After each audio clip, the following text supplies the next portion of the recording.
Black Star Network is here. Hold no punches. I'm real revolutionary right now. Support this man, Black Media. He makes sure that our stories are told. Thank you for being the voice of Black America, Roland. Stay black. I love y'all. All momentum we have now, we have to keep this going. The video looks phenomenal. See, this difference between Black Star Network and Black-owned media and something like CNN. You can't be Black-owned media and be scared. It's time to be smart. Bring your eyeballs home. You dig?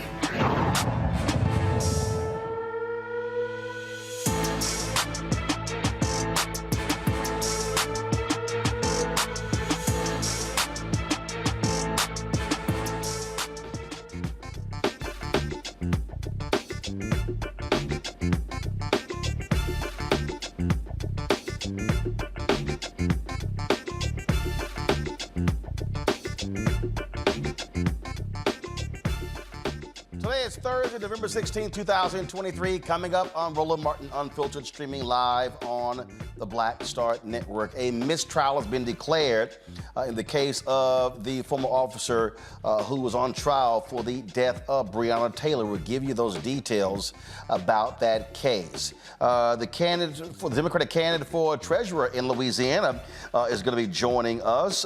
Dustin Granger will be right here on the show.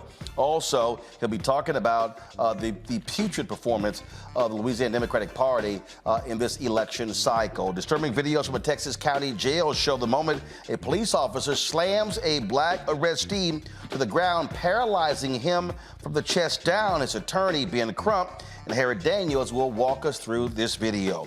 The Department of Justice launches a new program to help jails improve conditions before an investigation is needed.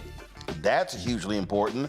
Also, Texas lawmakers have passed a bill allowing state police to arrest and deport illegal immigrants, and the state school voucher bill, well, is headed to the House floor.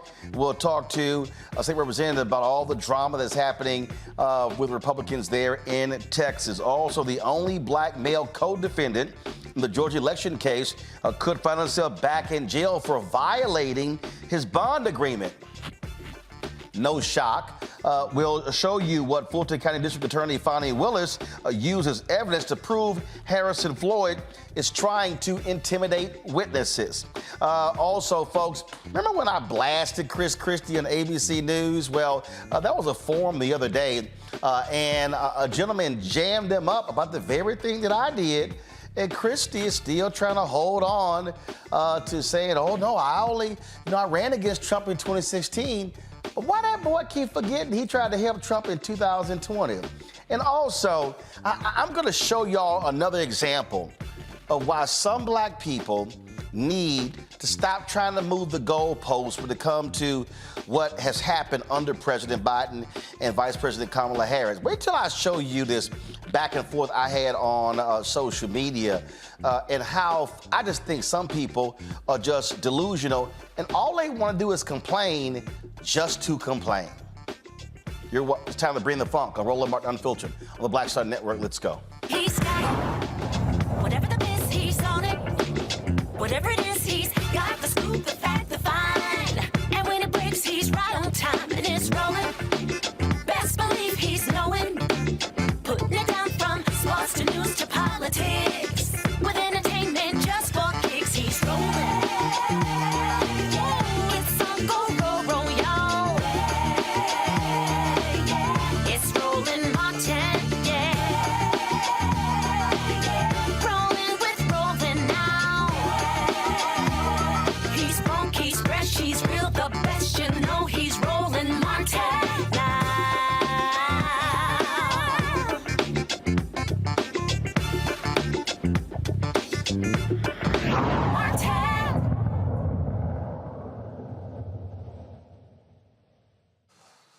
Federal judge in Kentucky declares a mistrial in the case of the former Louisville police officer Brett Hankinson, who was on trial for his role in the death of Breonna Tayler. Of course, he was on trial for violating the civil rights of Tayler, her boyfriend, and their neighbors during the 2020 raid that left Tayler dead. The jury, they began deliberating on Monday, could not reach a verdict on Hankinson's 2-count indictment for deprivation of rights under color of law. He was charged with willfully depriving Tayler and Kenneth Walker, Taylor's boyfriend, of the constitutional right to be free from unreasonable seizures, which includes the right to be free from a police officer's use of unreasonable force during a seizure. Hankinson was also charged with willfully depriving Taylor's neighbors, Chelsea Napper, Cody Etherton, and Zayton Flournoy.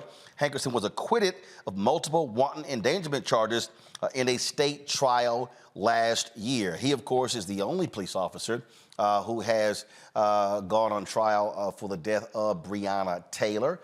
This obviously is a huge blow to supporters of Breonna Tayler, as well as her family. And so they have been very much involved in this. No word whether federal prosecutors are going to seek a retrial of Brett Hankinson. My panel right now, of course, is Reese Colbert, host of the Reese Colbert Show on Sirius XM Radio. She's out of D.C. Lauren Victoria Burke, Black Press USA out of Arlington, and we'll be joined a little bit later by Dr. Greg Carr, Chairman of the Department of Afro-American Studies at Howard University. This right here, Lauren, is not good news to the folks who have been fighting on behalf of Breonna Tayler, and hopefully federal prosecutors are going to seek a retrial. Yeah, I'm sure that they will, because what happened to Breonna Tayler is outrageous. She was a completely innocent person, and the cops came into her place and killed her. And it's an outrageous case, an absolutely outrageous case, which involves, of course, them getting together and lying after it. It should not go away, and hopefully prosecutors will come back and try again, because it just shows you, though, in these cases, even when there's an outrageous death of somebody who's completely innocent, how hard it is to get someone in jail who's made a huge mistake that cost somebody their life, but happens to be a member of the law enforcement community, so that they get benefits of the doubt and everything else that your typical plaintiff would not get in a likewise situation. But her death is one of the most outrageous cases of police brutality and police violence on the books in a lot of decades, and there's no way that this should just go away because of a mistrial. Look, great points there, Reese. And look, this has been obviously traumatic for a lot of the folks there. You had Attorney General Daniel Cameron, who didn't do a damn thing. You had the grand jury who said, hell, he didn't even really present this to us. And so people were hoping and looking to the federal government by use of the violation of civil rights charge to be the place where some justice was gotten as a result for her death. Yeah, unfortunately, though, people still want to reserve the right for cops to come in guns blazing when the residents are Black residents. It doesn't matter that these charges also related to neighbors that were affected by this guy feeling like this was guns of the Navarone, just shooting anywhere without any kind of clear target.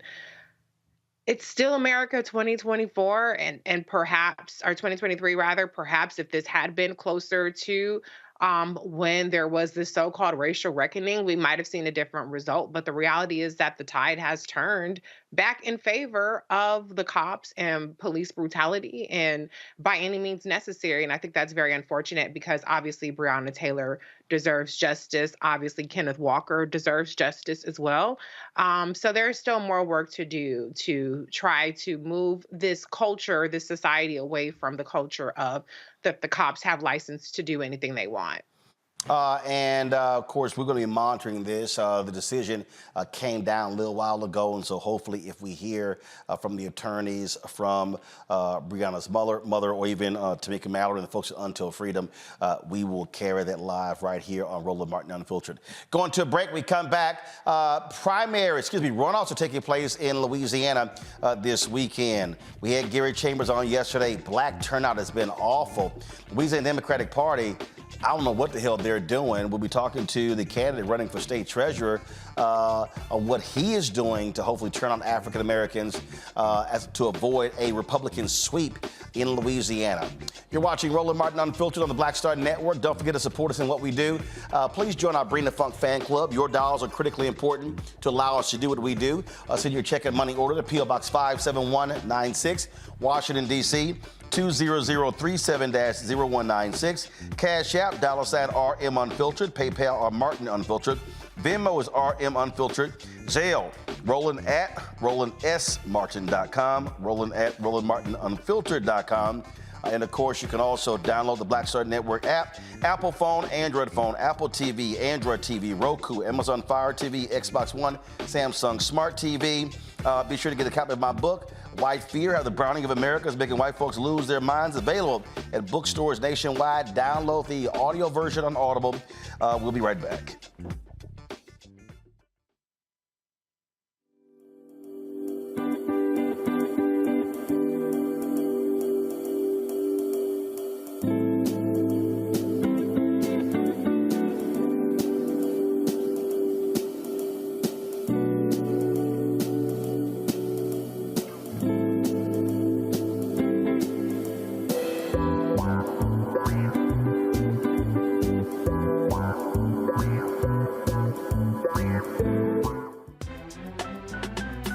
I'm Faraji Muhammad, live from LA.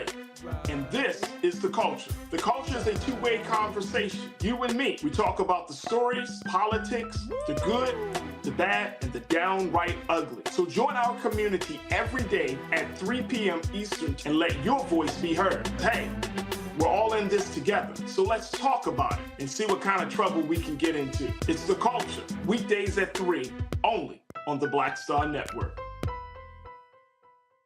Next on the Black Table with me, Greg Carr, we welcome the Black Star Network's very own Roland Martin, who joins us to talk about his new book, White Fear, How the Browning of America is Making White Folks Lose Their Minds. The book explains so much about what we're going through in this country right now, and how, as white people head toward becoming a racial minority, it's going to get, well, let's just say, even more interesting. We are going to see more violence. We're going to see more vitriol, because as each day passes, it is a nail in that coffin. The one and only Roland Martin on the next Black Table, right here on the Black Star Network. This is Essence Atkins. Mr. Love King of R&B, Raheem Devon. It's me, Sherry Shepherd, and you know what you watch. You're watching Roland Martin, Unfiltered.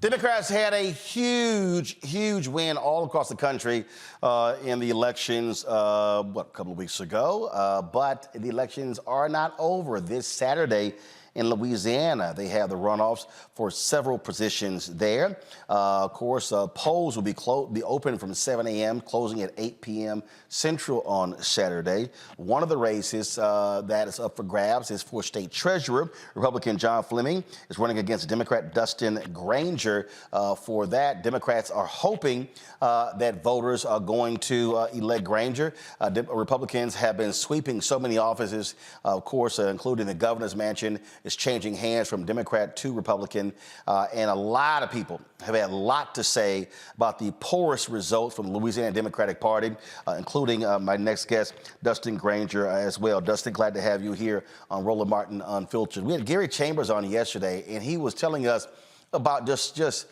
deplorable black early vote numbers. And I'm just curious, you know, what the hell is going on in a state that's the second blackest state in the union? You've got folks like Black Voters Matter. They've been out there working the grounds, but so many people have been targeting the Louisiana Democratic Party and leadership for just what I keep hearing is, frankly, doing nothing. Yeah, we got a big problem, Roland, and we're doing everything we can. You mentioned Black Voters Matter. You know, we have a lot of great organizations in New Orleans that have been turning it up here in the last few weeks. And look, we're just going to have to do this by ourselves.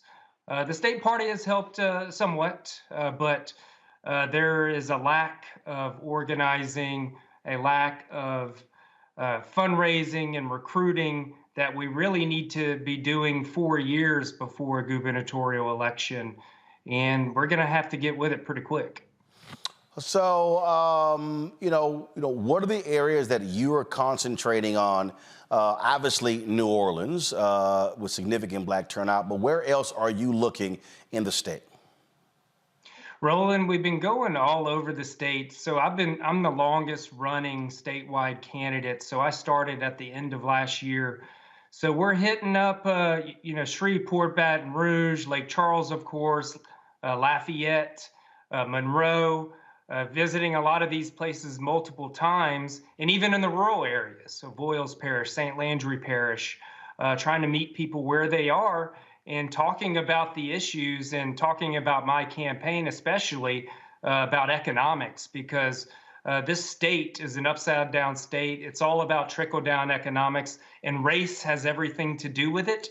And I am talking deeply about that because a lot of Democrats do what's called colorblind populism, where they ignore race altogether. And I think we need to be honest and open about it.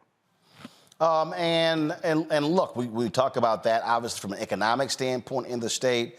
And one of the things that I think is really interesting, I sort of compare Louisiana to Mississippi, where in Mississippi, Jackson, Mississippi, majority black city, and they're always catching strays, being targeted, being attacked by Republicans in Mississippi. But Jackson, Mississippi supplies more of the economic more of the dollars to the state. Well, New Orleans is the same.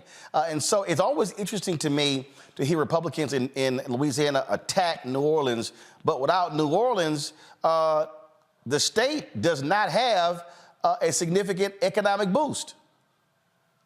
Yeah, because the Republicans get all of their fuel from their race dog whistles for their scapegoating of the poor and crime to gin up a lot of this division, which they rely on to stay in power. It's an age-old strategy of divide and conquer to get working people, to get black and white people fighting with each other while they pick all of our pockets. And targeting New Orleans is part of it because there's a lot of black people in New Orleans. So it's easy to target, and it feeds right into that narrative, which is all about essentially putting more money in their pockets, their corporate donor pockets, to keep them in power.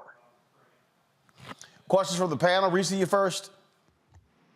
Yes, I just want to know, for people who don't really understand the complete impact of your position, can you just give people one tangible thing that would be different from you as opposed to your opponent?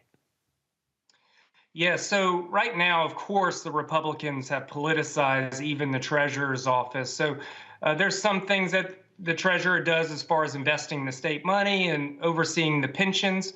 Also, the chair of the bond commission. So a lot of the projects from the budget goes down to the bond commission. I set the priority of those projects. So it's real important. But what I would especially do different is use the platform like it has been done somewhat in the past as a platform to push good economic bills and to be loud about it and to be a check on this far right extreme government that it seems that we have now, especially with Jeff Landry. Somebody there needs to be a loud voice, hold them accountable before they do bad things, during and afterwards, and take an active role in the legislature to push good economic bills. And look, it's the responsibility of a statewide position and a platform like that to speak directly to the people. So I would use the position to write to the papers, do radio and TV as much as I can to let people know what's going on, because sometimes they do devastating cuts. And when it happens to people, they don't know what the hell's going on. They'll probably just blame Biden or something, which is exactly what the Republicans in this state want them to do. Lauren.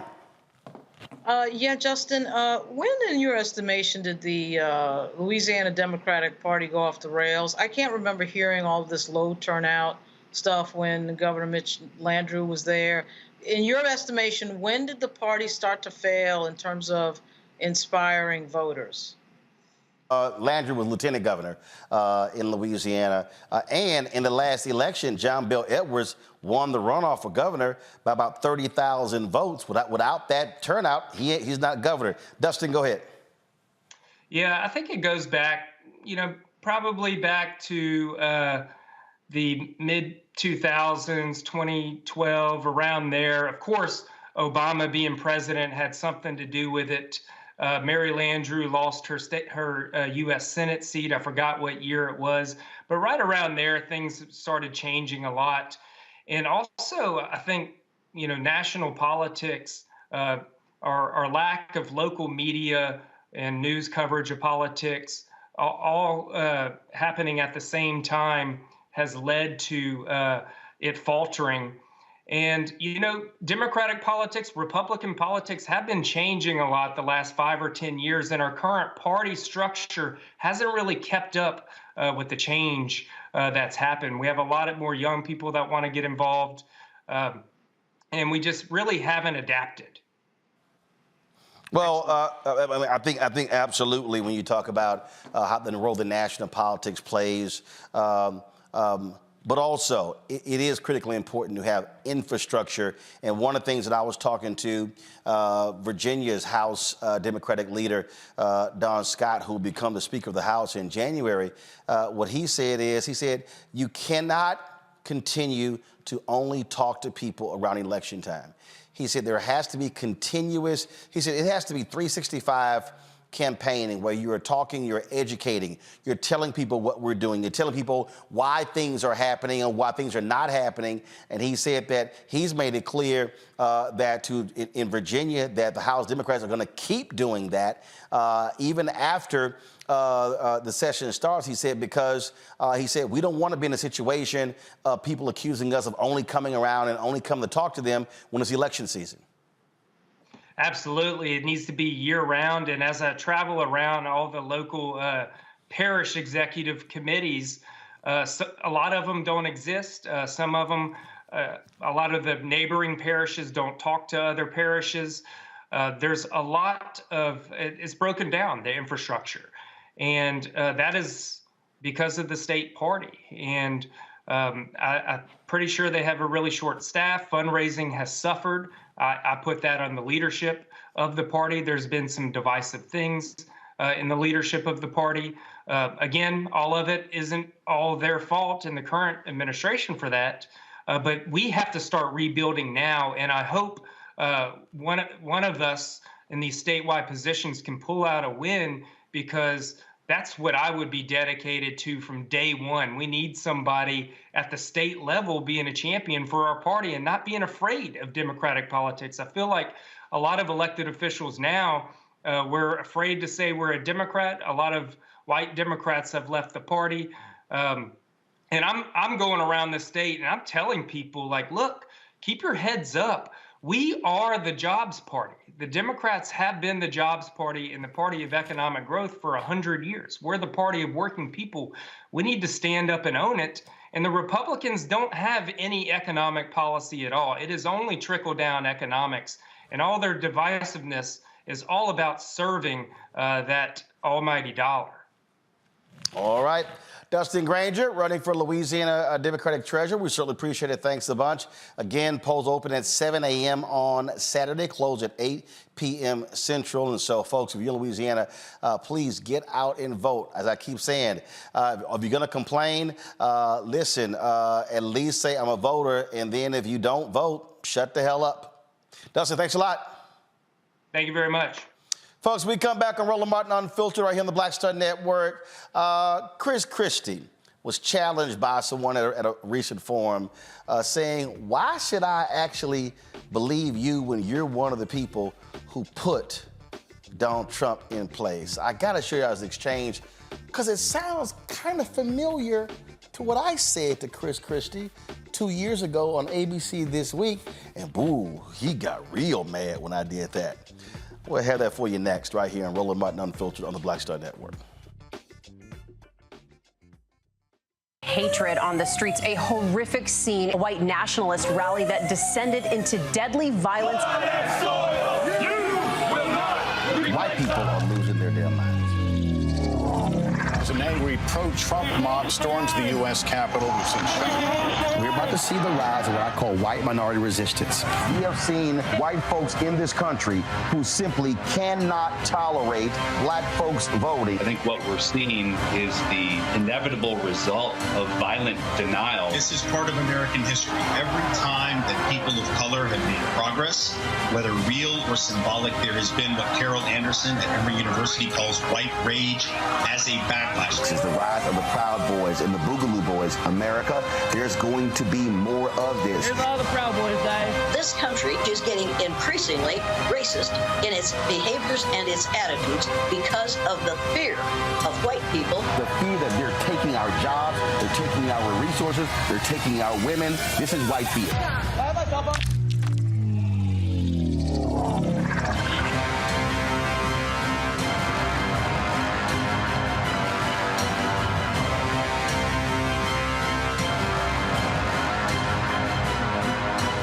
Your business or career with Grow with Google's wide range of online courses, digital training, and tools. Gain in-demand job skills with flexible online training programs designed to put you on the fast track to jobs in high-growth fields. No experience is necessary. Learn at your own pace. Complete the online certificate program on your own terms. Stand out to employers, get on a path to in-demand jobs, and connect with top employers who are currently hiring.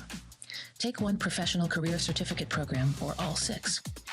Earn a Google Career Certificate to prepare for a job in a high-growth field like data analytics, project management, UX design, cybersecurity, and more. All professional career certificate programs must be completed by December 31st, 2024. Scan the QR code to complete the application. There are 1,000 scholarships available. Grow with Google and J. Hood and Associates. Be job ready and qualify for in-demand jobs. I'm Dee Barnes, and next on The Frequency, we have griot, performance artist and author, writer, singer, and composer, Queen Mother Nana Camille Yarborough. Please join us for an incredible conversation with knowledge, wisdom, and power of the elders. I'm a perception changer. You're a rearranger. You're a mind evolver and a problem solver. You're a beast eater, a soul excreter, a void filler, and a bile spiller. You are a thought warmer, a plan former, a power orchestrator, and a tongue translator. Right here on The Frequency on the Black Star Network. Hi, I'm Dr. Jackie Hood Martin, and I have a question for you. Ever feel as if your life is teetering and the weight and pressure of the world is consistently on your shoulders? Well, let me tell you, living a balanced life isn't easy. Join me each Tuesday on Black Star Network for A Balanced Life with Dr. Jackie. We'll laugh together, cry together, pull ourselves together, and cheer each other on. So join me for new shows each Tuesday on Black Star Network, A Balanced Life with Dr. Jackie.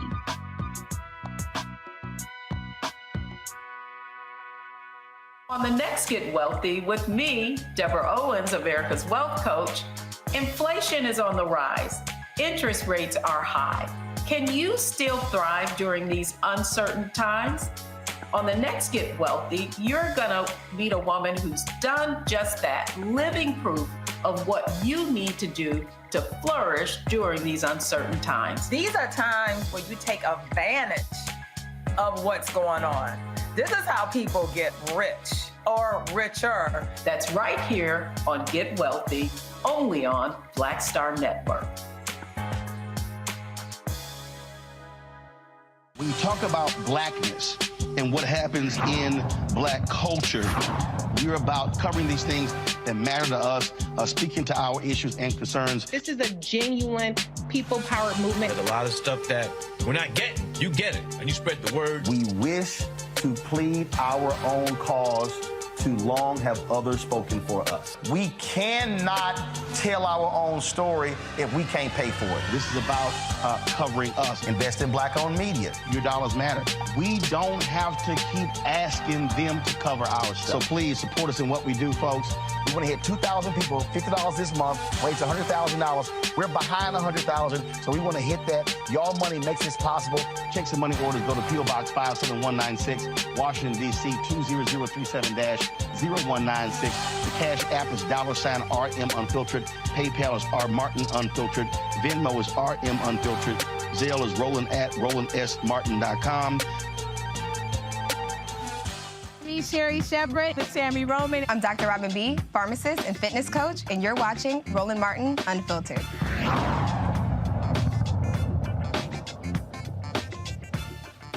All right, don't you just love it when you can see far ahead of other people, and then people then begin to sort of start saying the same things that you were saying?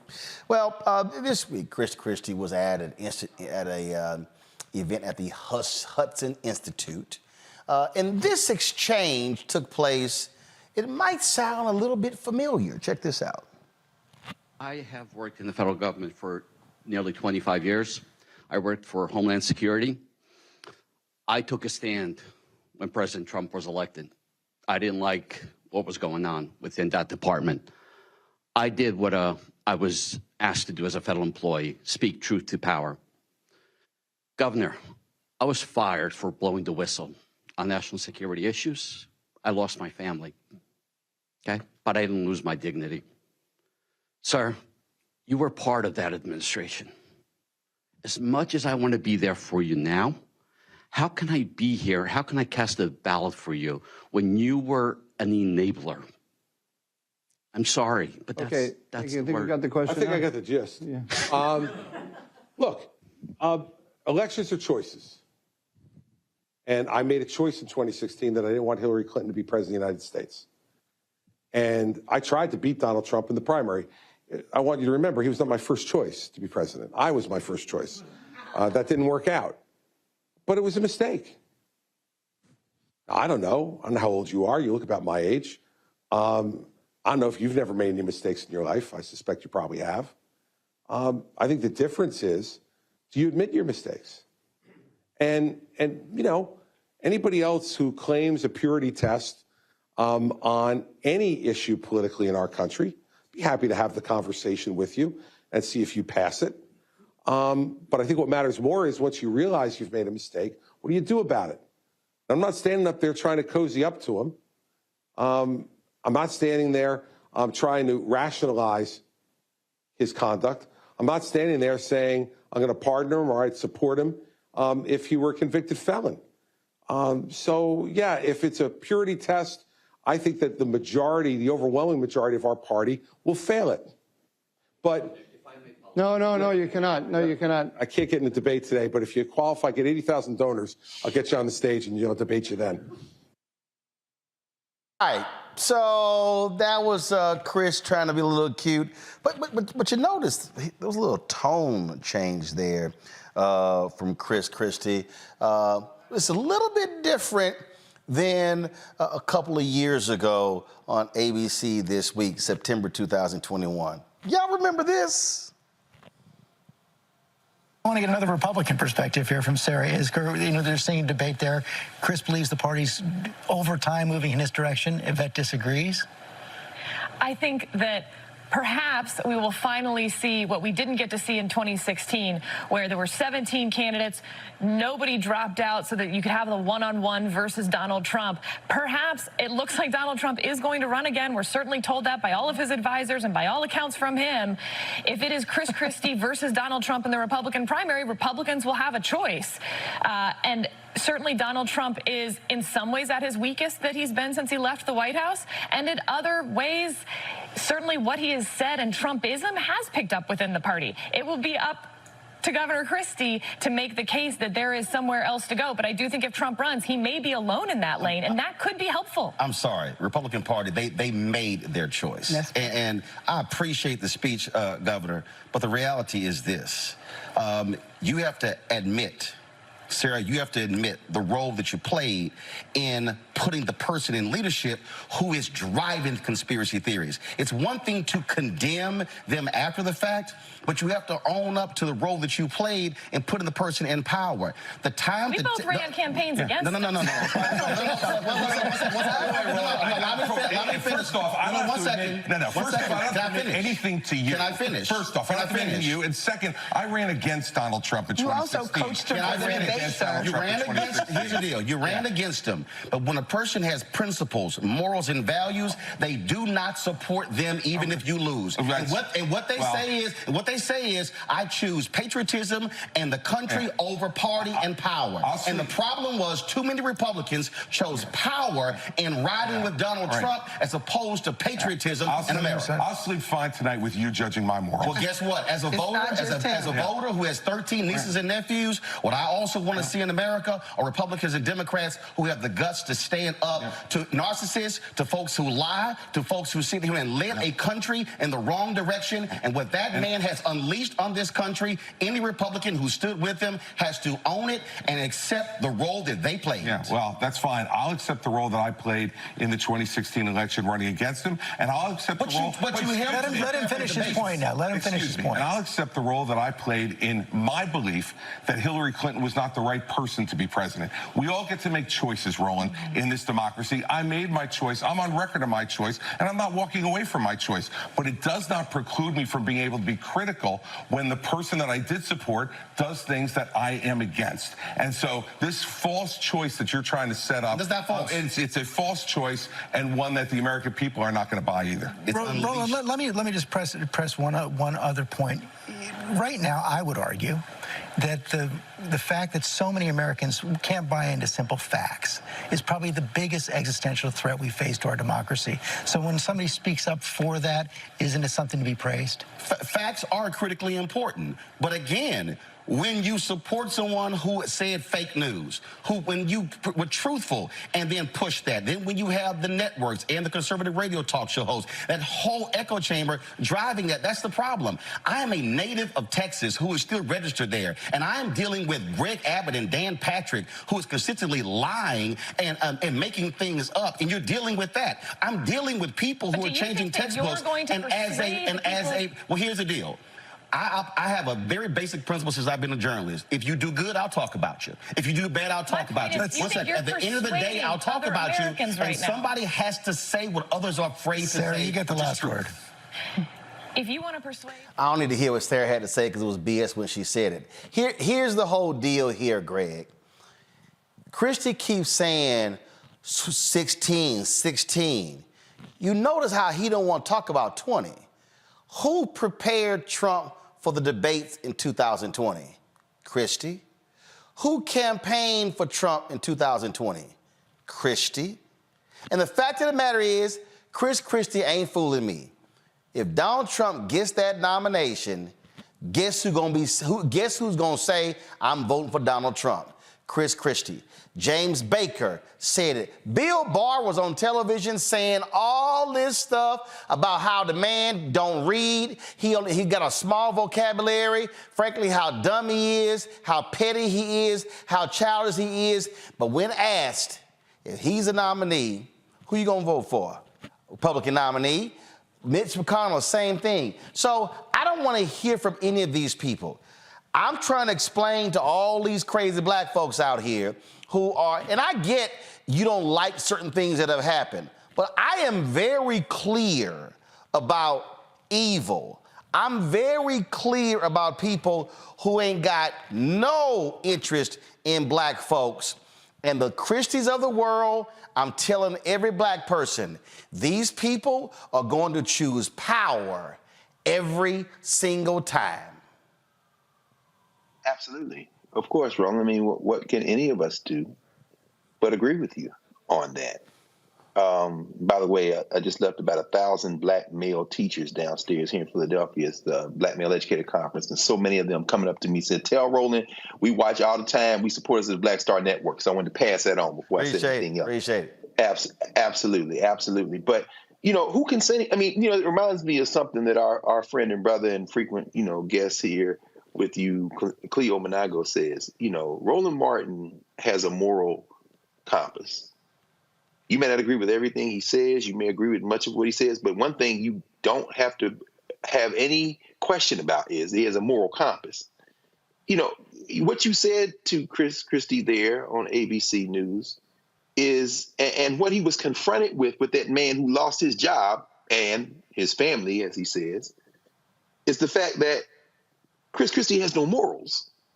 It's what you said. He's a politician. Now, of course, when he was talking to that guy, he was right. Of course, I was wrong. I made a mistake. But let's be clear. You still will stand up and salute whoever is going to feed your ego, feed your bank account, feed your craving for power. And when you confronted him finally there on Stephanopoulos' show, you confronted him with the one thing that any politician must ultimately look in the mirror and have to ask her himself, am I willing to compromise my values? In Chris Christie's case, the answer is not yes or no, because he has no values, except he wants to be in the room. And that's the thing, Reese, that I need for a lot of folks to understand. Again, in the next hour, I'm going to show this sort of back and forth I had today on Instagram with some folks who are forever whining and complaining about Vice President Kamala Harris, what they say Biden Harris not doing, and then when you hit them with the facts by point, then they want to move the goalposts as well. And I'm trying to get these folks to understand, politics is a zero-sum game. Somebody is going to win.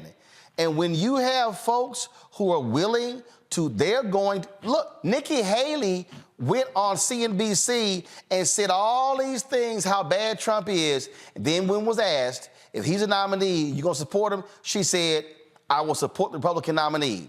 These people are going to fall in line, and they are going to forget January 6th. They're going to forget all that sort of stuff like that, and they're going to fall in line behind that man because they ain't got no problem with his evil ass being back in the White House. Yeah, and I don't even think it's a matter of them forgetting about it. I think it's a matter of them saying that it's not a deal breaker. It's not a red line because they're going to be in power and they're going to be able to put their friends in power. I mean, they're already recruiting hundreds of people to immediately be installed in the administration if Donald Trump or any Republican were to win. And so this has always been about power for the Republican Party. It's not about morals. It's not about the high ground. It's not even about anything, as much as these people pretend to be evangelicals and a number of things. It's not even about that. It's just about power and money. And I think that Chris Christie has created a lane that he's the only one left standing in so far in terms of the Republican candidates to be the anti-Trump. But the reality is he was right there in lockstep with Trump until it was no longer politically expedient for him when he decided to run for president. And no matter what any of these people do, playing for second place, which there is no such thing when it comes to being the nominee, they're all going to fall in line as well. And so that's the reality of the Republican Party. The Democratic Party operates a little bit differently. The Democratic base operates a little bit differently. The independents, the disaffected operate a little bit differently. And that's why Democrats have a different challenge than Republicans do. Lauren? Yeah, I mean, I thought it was interesting to hear Chris Christie's answer to that gentleman when he said that he had made the choice. He made the choice that Hillary Clinton, he didn't want to see Hillary Clinton in office. Well, the problem with that 2016 example is that we knew that Donald Trump was crazy in 2016. And in fact, we knew it right at the moment that he announced for president when he got up and said something completely bigoted about Mexican immigrants. I mean, you wanted to align yourself and brand yourself to that, Chris Christie. And then we had the violence at the campaign rallies all during 2016. So I don't understand what was the confusion about 2016. You can't tell me that Hillary Clinton was a worse choice as somebody who was completely crazy and was showing themselves completely crazy at that time. Remember the interview that he did where he basically tried to act like Donald Trump tried to act like he didn't know who David Duke was, which was completely ridiculous. And Chris Christie wanted to brand himself to that. So I mean, you might as well just admit at some point that you just want to be on the side of the person who's winning to get some job in the administration or whatever the play was. That is what typical Republicans do that are supporting Trump. They're trying to position themselves for some sort of job in the administration. That's really what it boils down to. They don't want to be outside of that club should Trump win again. But the idea that you were confused, that you made a mistake and you didn't know who this guy was in 2016 is quite laughable, actually. And don't forget, Christie wanted to be his attorney general. That's the job that he really wanted, and he didn't get. All right, folks, hold tight 1 second. In the next hour, I'm going to talk about the delusions of some people. When you literally state undeniable, easily Googleable, I'm going to use that word, is it Googleable? When you can actually look up stuff and fact check. And that's the black people who still, in their minds, it didn't even exist when we're talking about things that have happened under President Joe Biden and Vice President Kamala Harris. I'm going to talk about that in the next hour, but coming up next, we're going to talk about the craziness happening in Texas, the targeting of illegal immigrants, and also Republicans still trying to pass a trifling voucher bill as somebody who supports school choice. I'm calling this an absolute scam. We'll talk with an official in Texas next, right here on Roland Martin Unfiltered on the Black Star Network. I'm Dee Barnes, and this week on The Frequency, we talk about school to prison pipeline, book bans, and representing for women's rights. The group Moms Rising handles all of this. So join me in this conversation with my guest, Monifa Bandelli. This is white backlash. This is white fear that happens every time Black people in the United States help to walk the United States forward towards what is written on the paper. Right here on The Frequency on the Black Star Network.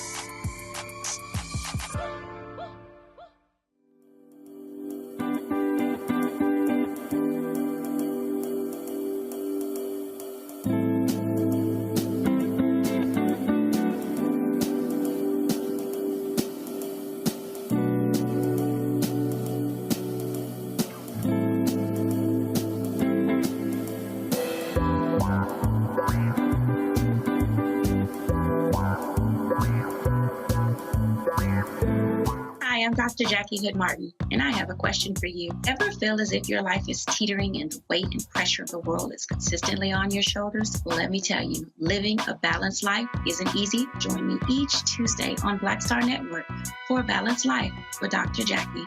We'll laugh together, cry together, pull ourselves together, and cheer each other on. So join me for new shows each Tuesday on Black Star Network, A Balanced Life with Dr. Jackie.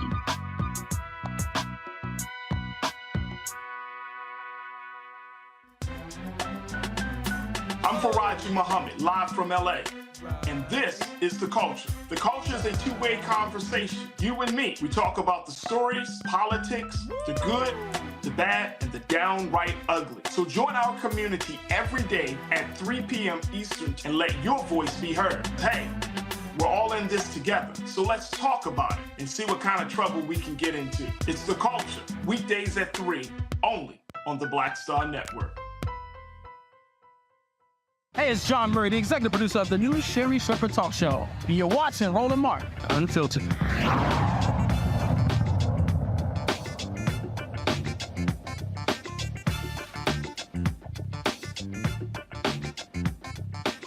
All right, folks, 2022, 75% of all Texas voters under the age of 30 did not vote.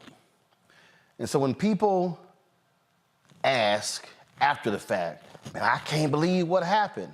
It's very simple. When you don't vote, then you lose out to the people who do show up.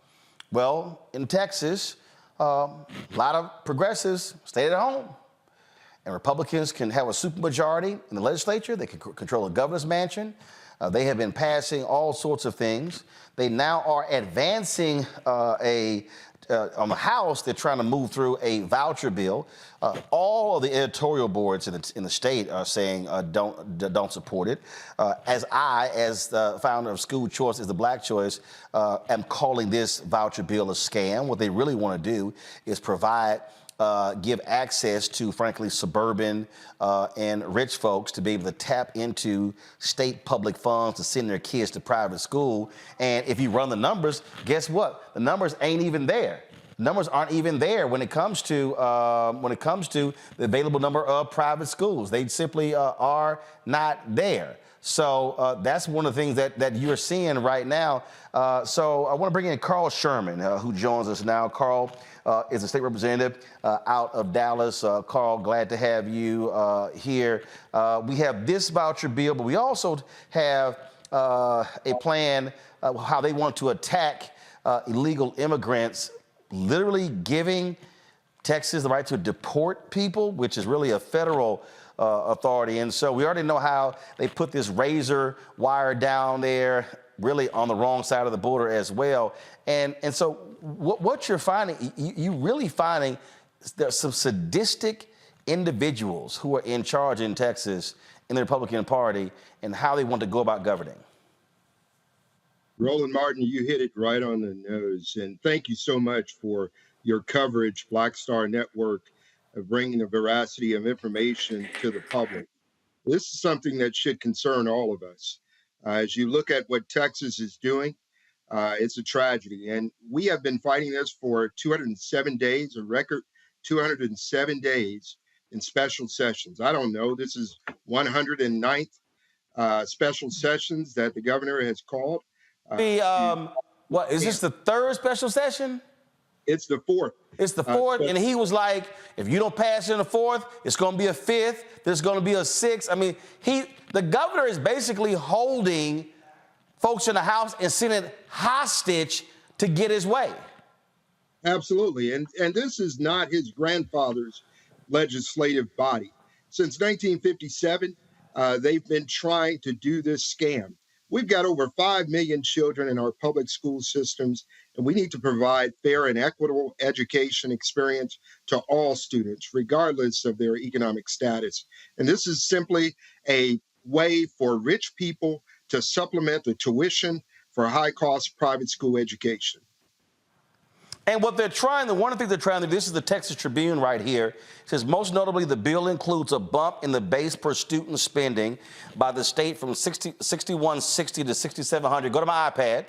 It would also increase teacher pay and include money for better teacher preparation, more pre-K options, increase to special education, and blah, blah, blah. So basically, the governor actually said, oh, if y'all want me to increase money for public education, pass my voucher bill first, and then we'll do that. Absolutely. And look at this. The hypocrisy is that he's also increased the wages for teachers that teach in the rural areas versus those who teach in the suburban and urban areas. So there is a disparity there, trying to get the rural Republicans to cave on this scam and provide this passage that he's wanted for so long. It is outrageous, and I'm proud of our members. I expect we're going to stand strong against this, and I also expect that Republican rural representatives will stand against this, even though they've been threatened that he is going to run someone against them in the primary. Well, and because you have a couple of Texas billionaires who have been doing that. Let's talk about this other bill. So the Texas House passed a bill making it a state crime to illegally cross the southern border, allowing state and local police to arrest and deport illegal immigrants. I'm confused. That's a federal jurisdiction. Absolutely. It's a repudiation against the Constitution for the state to do what it's done in passing. And, we shouldn't be surprised. We're the Juneteenth state. So we have this spirit of rebelling against the Union. And so this SB 4 has a history as well. I'm a former city manager, and I know that our police chief and my police officers had to contend with this issue. Look, I refuse to be a part of something in which we are going against the United States of America. It's as though these folks think that we are our own country. And of course, we do have those who want to succeed the United States. Questions from our panel. Lauren, you're first.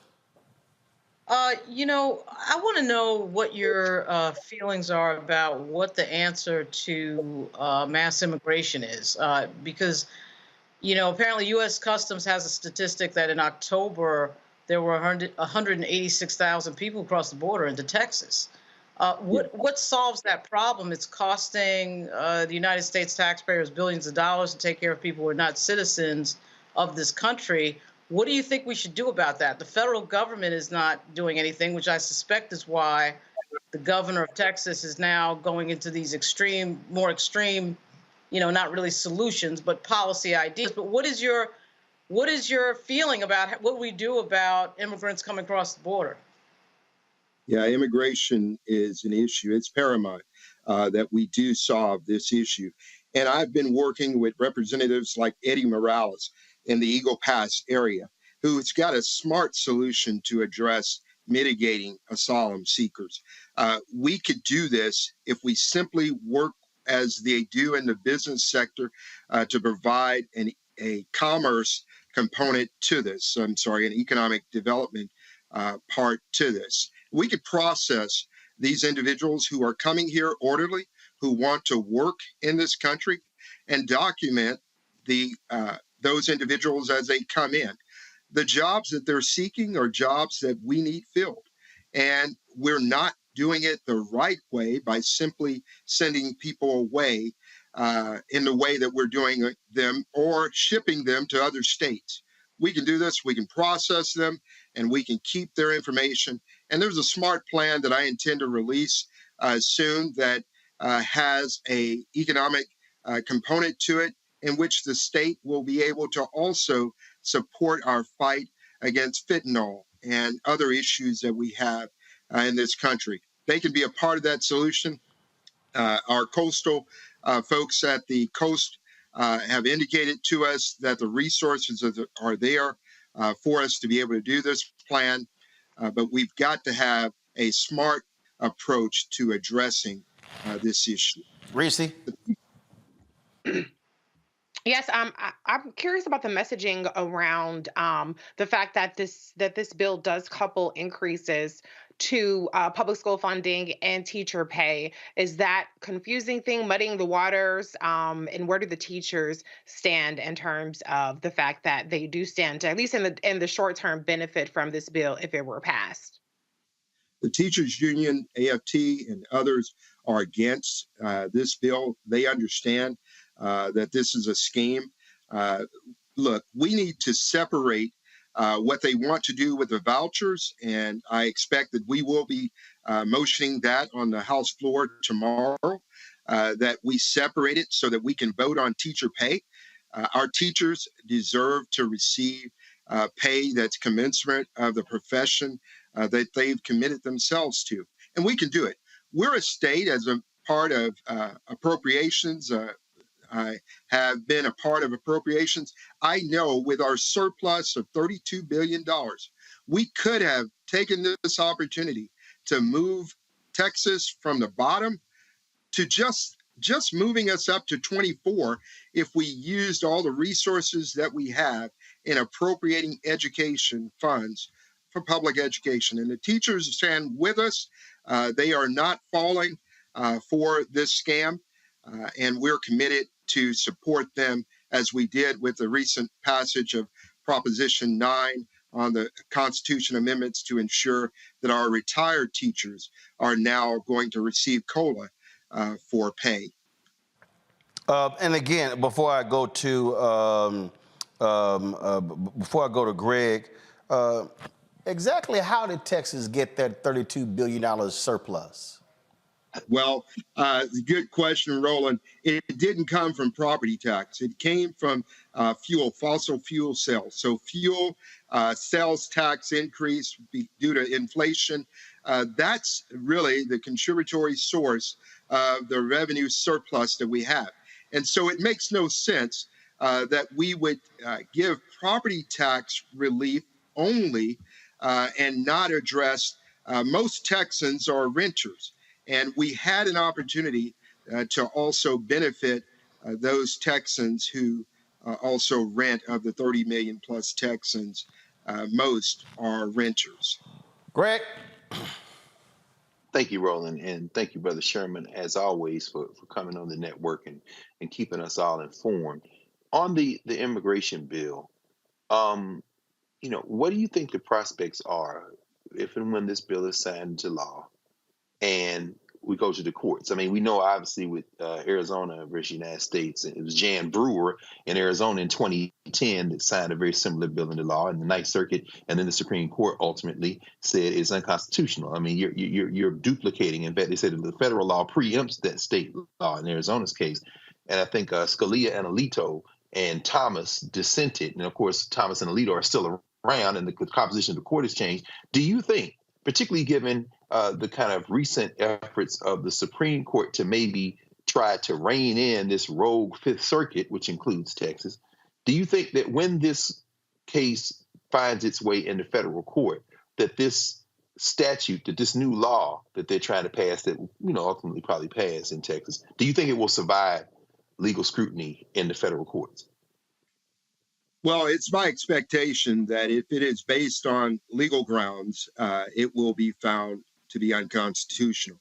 However, my biggest concern in regards to our courts and how the courts have been stacked as simply an extension of the Republican Party, it does concern me. And I'm not a lawyer.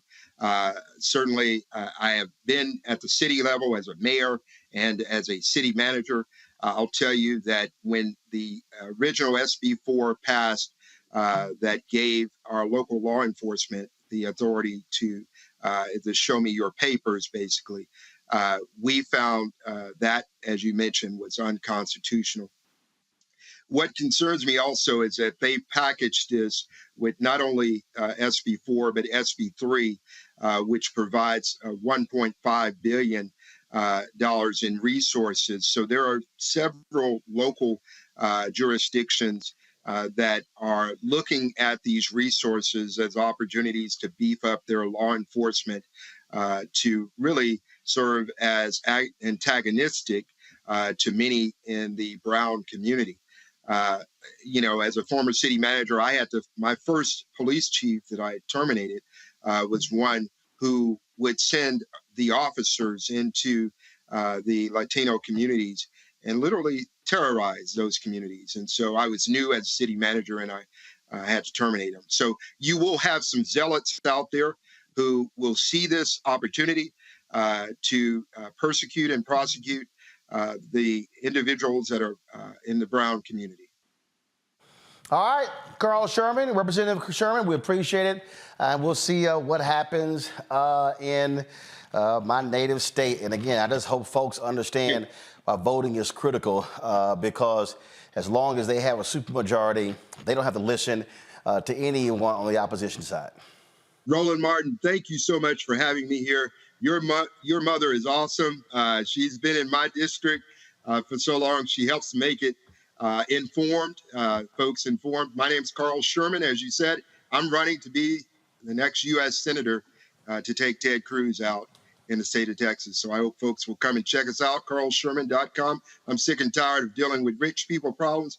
We're at a point of moral depravity that we've got to really address the issues. And as a senior pastor, I get it. I intimately understand the issues that we're facing as a former mayor as well. So God bless you. Thank you for having me on today. Appreciate it. Thanks a lot.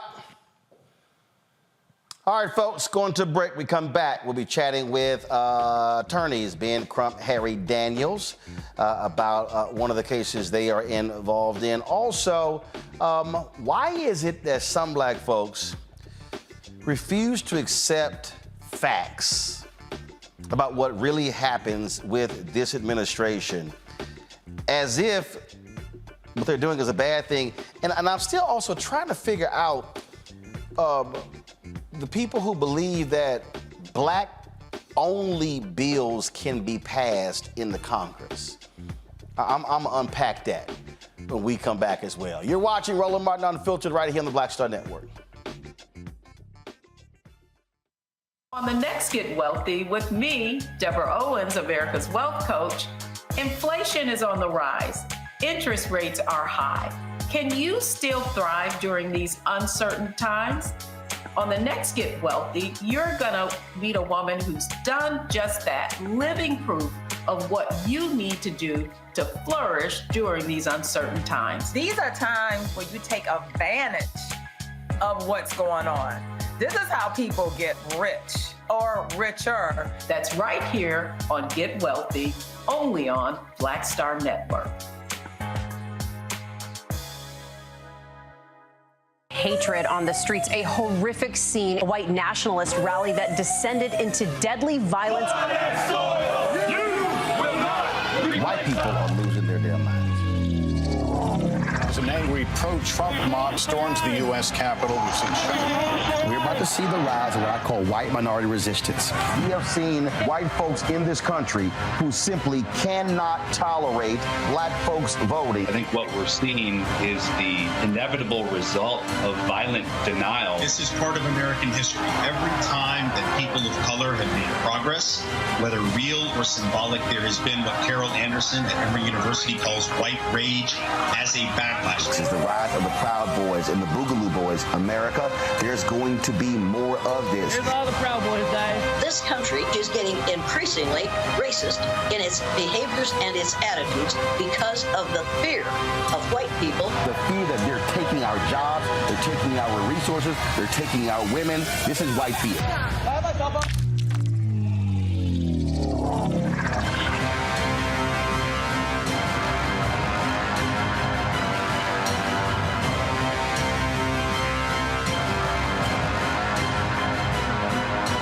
Next on The Black Table with me, Greg Carr, we welcome the Black Star Network's very own Roland Martin, who joins us to talk about his new book, White Fear, how the browning of America is making white folks lose their minds. The book explains so much about what we're going through in this country right now, and how, as white people head toward becoming a racial minority, it's going to get, well, let's just say even more interesting. We are going to see more violence. we're going to see more vitriol, because as each day passes, it is a nail in that coffin. The one and only Roland Martin on the next Black Table, right here on the Black Star Network. I am Tommy Davidson. I play Oscar on Proud Family, Louder and Prouder. Right now, I'm rolling with Roland Martin, unfiltered, uncut, unplugged, and undamn believable. You hear me?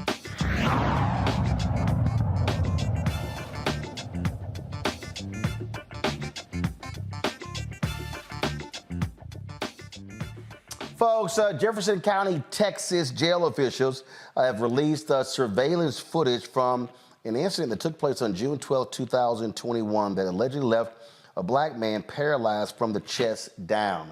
Christopher Shaw's attorneys say Beaumont police officer James Gillen flipped Shaw into the air and body slammed him head first on the concrete floor. Two of Christopher's attorneys, they are Ben Crump and Harry Daniels, are here to discuss this. Now, Ben and Harry, we're watching the video here. Guys, go back to the video. Go back to the video.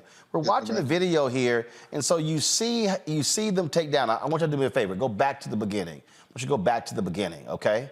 Because I would like for Harry and Ben to sort of explain what went on. So first of all, freeze the video right here.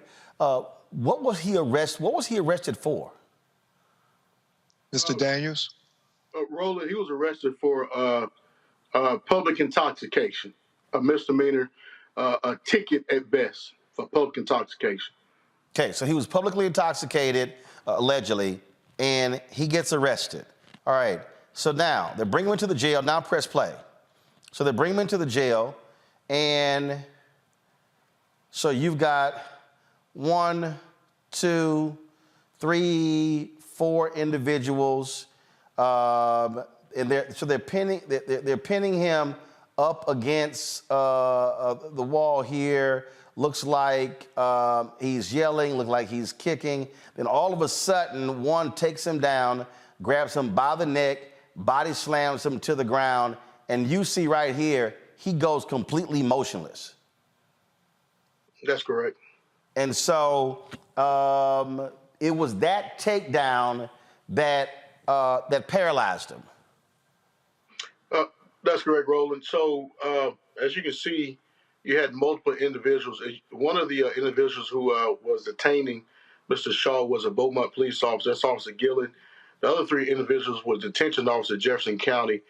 And in that video, you can see at some point that Officer Gillen, he grabs Mr. Shaw by the neck, which is unlawful, which has been ruled as unconstitutional in the state of Florida, the state of Texas. And in response, Mr. Shaw responds to it by trying to move him off and kick him off or whatever. He takes his property, throws it, grabs him away from those detention officers, body slam him, which is because the experts who characterize this as a death flip, slams him on his neck, on his head, put all his weight, rendering Mr. Shaw unconscious, which eventually led him to be completely paralyzed from the chest down. Go back to the beginning of the video. See, Ben, this is what I never understand when we see these videos. You literally have 3 individuals, okay?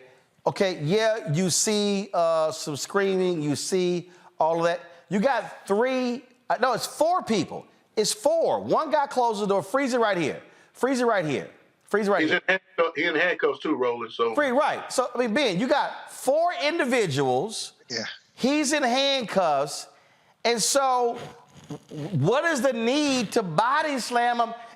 You telling me 4 people? Literally, one dude could take one leg, one dude could take the other leg, one could take one arm, one could take the other arm, and they could literally walk him into the jail cell. Yeah, and Roland, you're arguing our case for Attorney Daniels and I. It is excessive beyond belief. Press play, guys. Handcuffed. Ben, keep talking. Go ahead. Okay. He's in handcuffs. He's in the jail.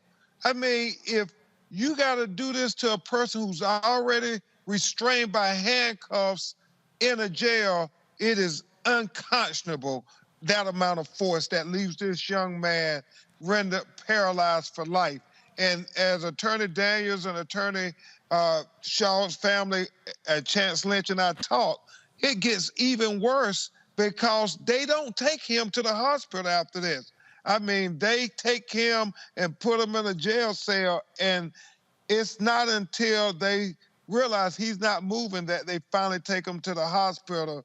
And I think what Attorney Daniels said is also profoundly important. It's unconstitutional to do those chokeholds. So you mean to tell me, so there's a woman, and just gotta keep it on the video, there's a woman who's in gray, I guess, who is a nurse or something along those lines. So she steps up. I'm watching the video, and when a man goes from yelling, kicking, you can see the phrase belligerent if you want, to motionless, common sense says, uh-oh, something happened. Yeah, Roller, he had a large laceration. He was completely rendered unconscious, bleeding from his head. They do call emergency services. And to the add to what Ben was saying, they go to emergency service. He goes to the hospital with the same person who flipped him. That person gave incorrect information to the hospital staff. Basically said he fell on the ground. Didn't tell him that he flipped him and fell on top of him, causing his injuries to him. And essentially, they brought him back to the jail. He couldn't walk. He couldn't move at that time. They had to pick this man up, Roland, pick him up over their head, carry him into jail, dress him out, put him back in a jail cell where he stayed in that jail cell almost 23 hours, where he was defecating, urinating on himself, and begging for help. For 23 hours, he was begging for help. And nobody wouldn't help him until he told the nurse that my death gonna be on your hands. And he eventually called somebody, and the EMTs came and said, this man is paralyzed. He can't move. So it's unconscionable. It's beyond. Go ahead, Roland. I'm sorry. Anything happened to this, to the cop? Well, it's in a federal lawsuit. We suing him. The sheriff of Jefferson County, she called the Texas Rangers in to do an investigation. We don't know what was presented to the district attorney's office. Not district attorneys, but the grand jury, to make a determination as whether he should be charged. We do know that the Department of Justice, through the Federal Bureau of Investigations, is involved with this particular matter. So it's still to come. Right now, we had a federal lawsuit against this officer, the healthcare facility personnel, as well as the city of Beaumont, Texas. But like Ben said, we pushing this envelope. You know, we've been telling y'all about this video. Y'all did a story, and now that the nation is seeing this video, this is almost similar to Freddie Cox, the case that took place up there in, I think, what was Connecticut, man? Baltimore. And Randy Cox in Connecticut. Randy Cox. Roland, you remember? Yeah. Wow, unbelievable here. So y'all are involved in a federal lawsuit. So this took place in 2021. So no discipline against that officer? Hey, the chief of police, he's backing his officers 100% on these things. We don't have plenty of experts to look at this thing and say this was absolutely excessive use of force. Ben, he does these cases all over the country. It doesn't shock us or that the police is not is backing him, and no discipline is going towards his officer at this time. And again, they body slam him and they sit him in a chair, and you see right here, you see about 10 people just standing around looking at him, and the whole time this man is paralyzed. And Roland Martin, realize what Attorney Harry Daniels said. They took him to the hospital, brought him back from the hospital, and put him in the jail cell even though he's paralyzed. I mean, you talking about inhumane. And right there, this video that's being shown, he's been mocked. Like, hey, man, you can get up and walk. Quit playing. You can get up and walk. This man is paralyzed. His leg, he has the crippling effects of his hands where he's not receiving blood flow or any muscle strength in his wrist at this time. But, they picked him up, changed him out, put him in a jail cell. He couldn't move, couldn't eat. He just laid there in that jail cell till eventually an EMS was called, and the EMS immediately told the nursing staff that this man is paralyzed. Unbelievable. Unbelievable. Before we go, Ben Crump, I do want to get your thoughts on the mistrial in the case of the officer, the federal trial in the case of Breonna Tayler, in the death of Breonna Tayler. You know, Roland, that underscores the importance of jury duty in the service. We had one African-American, Roland Martin, out of all 12 of them on one of the most historic cases ever in America. And thank God we had that brother. I don't know what the breakdown was, but the fact that some people want to acquit that officer of shooting at Breonna Tayler, but that black juror held out. And we got to celebrate that, and we got to get more black people on juries. We see it all the time.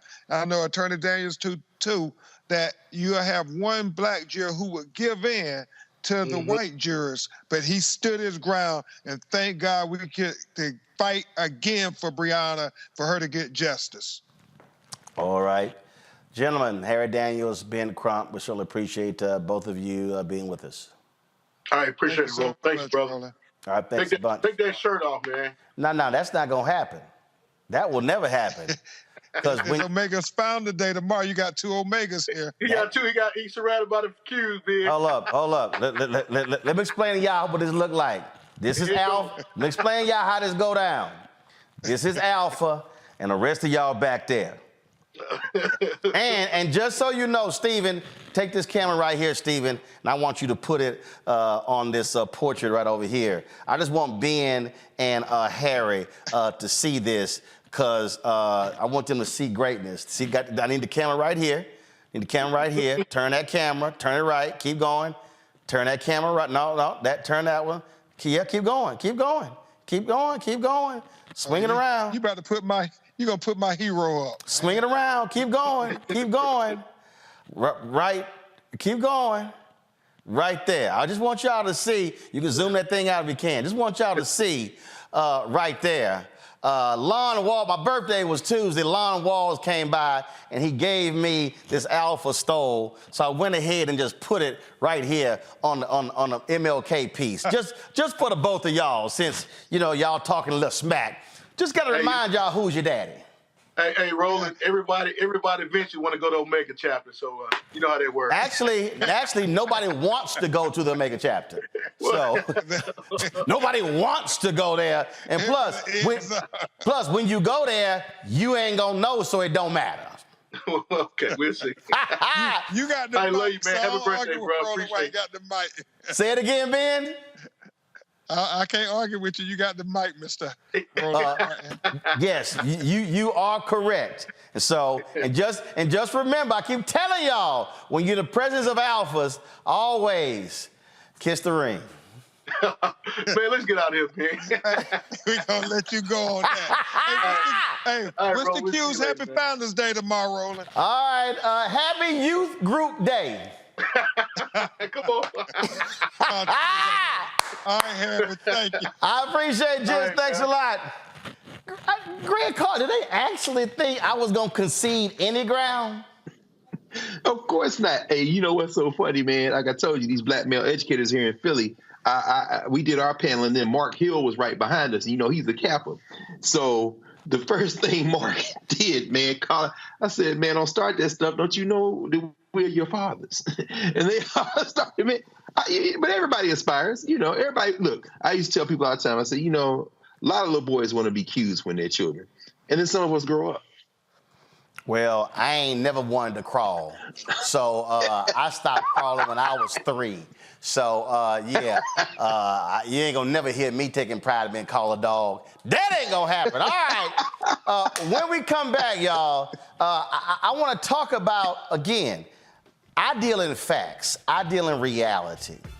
And I'm going to show y'all a prime example of what happens when you just post something that's factual, and some black people are just so mad and unsatisfied and angry that they want to deny reality. They just make up stuff. I'm talking about what's going on, the things that are happening with the Biden-Harris administration that's actually good for black folks, but some folks still got a problem with it. I'm going to show you what I'm talking about when we come back on Roland Martin Unfiltered on the Black Star Network. Grow your business or career with Grow with Google's wide range of online courses, digital training, and tools. Gain in-demand job skills with flexible online training programs designed to put you on the fast track to jobs in high-growth fields. No experience is necessary. Learn at your own pace. Complete the online certificate program on your own terms. Stand out to employers, get on a path to in-demand jobs, and connect with top employers who are currently hiring. Take one professional career certificate program or all 6. Earn a Google Career Certificate to prepare for a job in a high-growth field like data analytics, project management, UX design, cybersecurity, and more. All professional career certificate programs must be completed by December 31st, 2024. Scan the QR code to complete the application. There are 1,000 scholarships available. Grow with Google and J. Hood and Associates. Be job ready and qualify for in-demand jobs.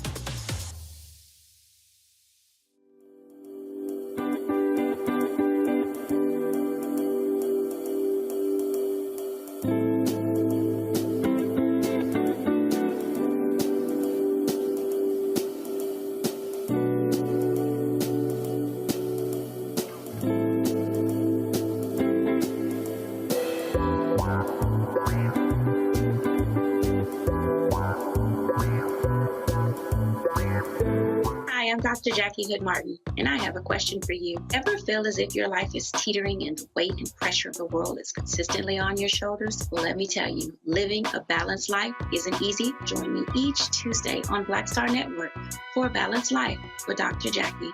We'll laugh together, cry together, pull ourselves together, and cheer each other on. So join me for new shows each Tuesday on Black Star Network, A Balanced Life with Dr. Jackie.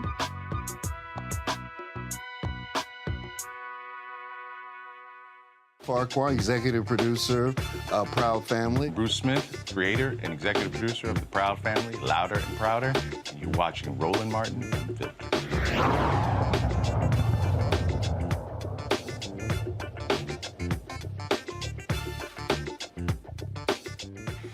All right, y'all. So, one of the things that we do on this show, I do on my social media, I'm all about providing people with real-time information about things that impact us that, frankly, is not going to get covered on mainstream media.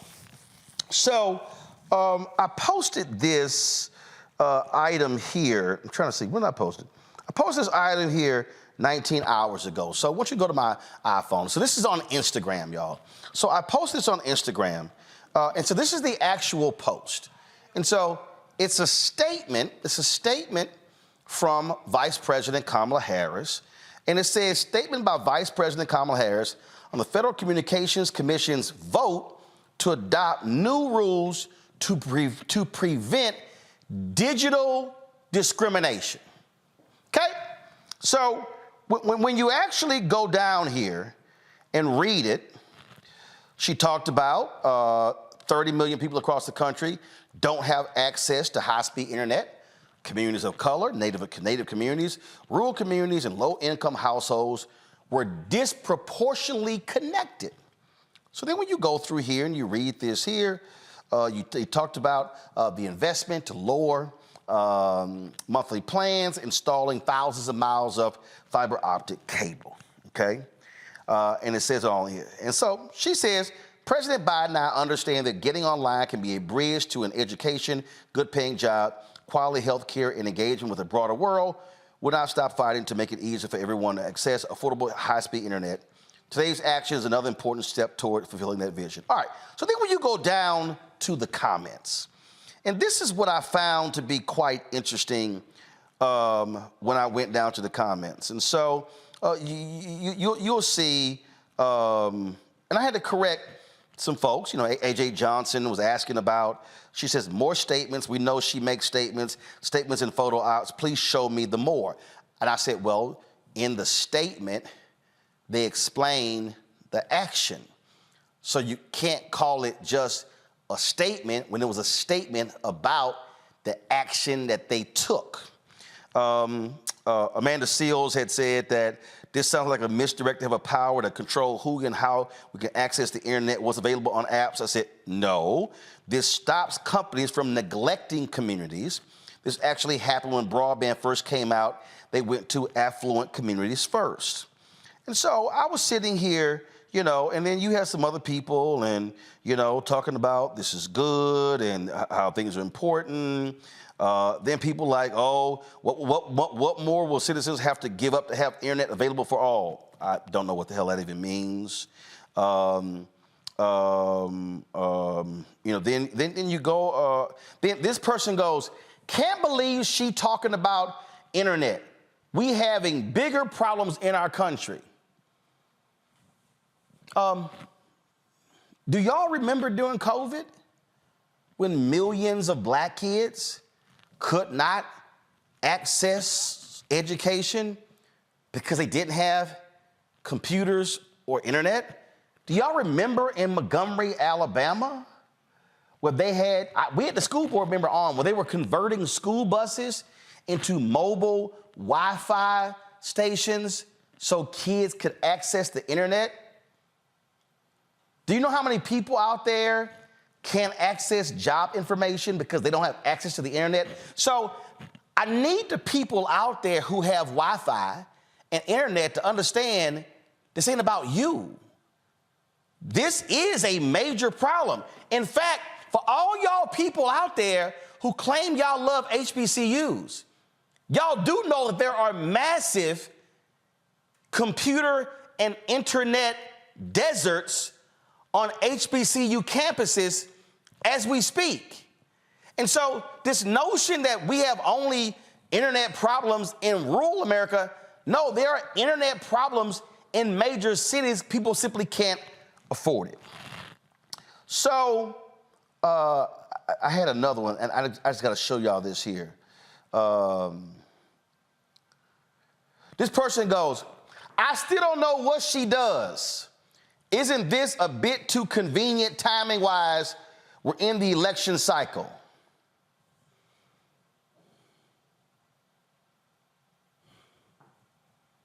I don't know what she does. I've never seen some of the, so now I love this one, y'all. Oh my God, I love this one.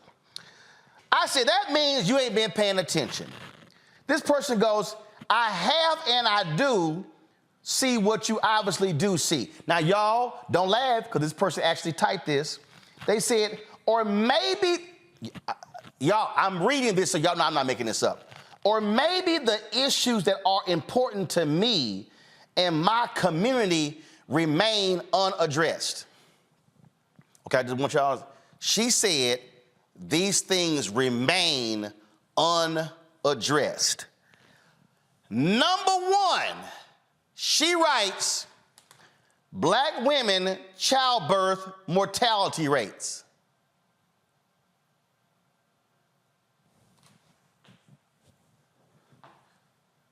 She actually wrote that. Number two, truth in education.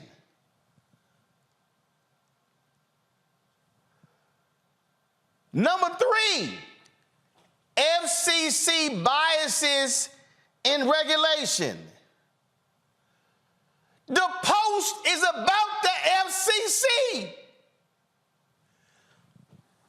Number four, expanded underwriting for student loan borrowers.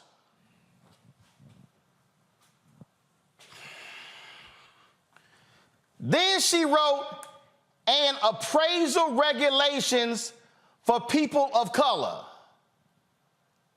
The last one, and realistic grant funding for entrepreneurs.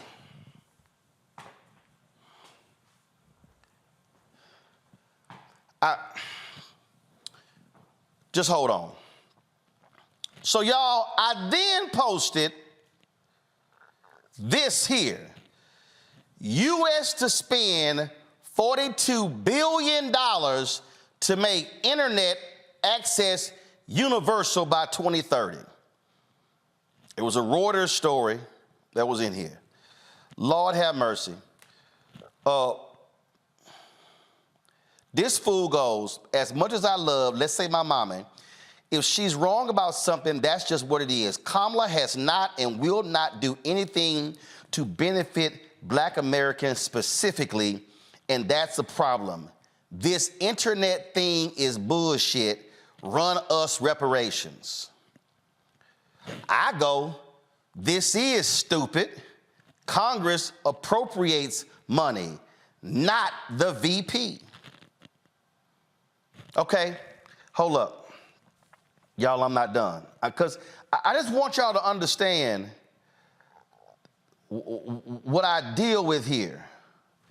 Same person goes, we are grown, your low vibrational energy speaks volumes, you are doing too much. No one over here is stupid, but if it makes you feel better as a grown woman to go around calling people stupid, okay, you are stuck on whatever you're on, and that's causing you to have a lack of understanding.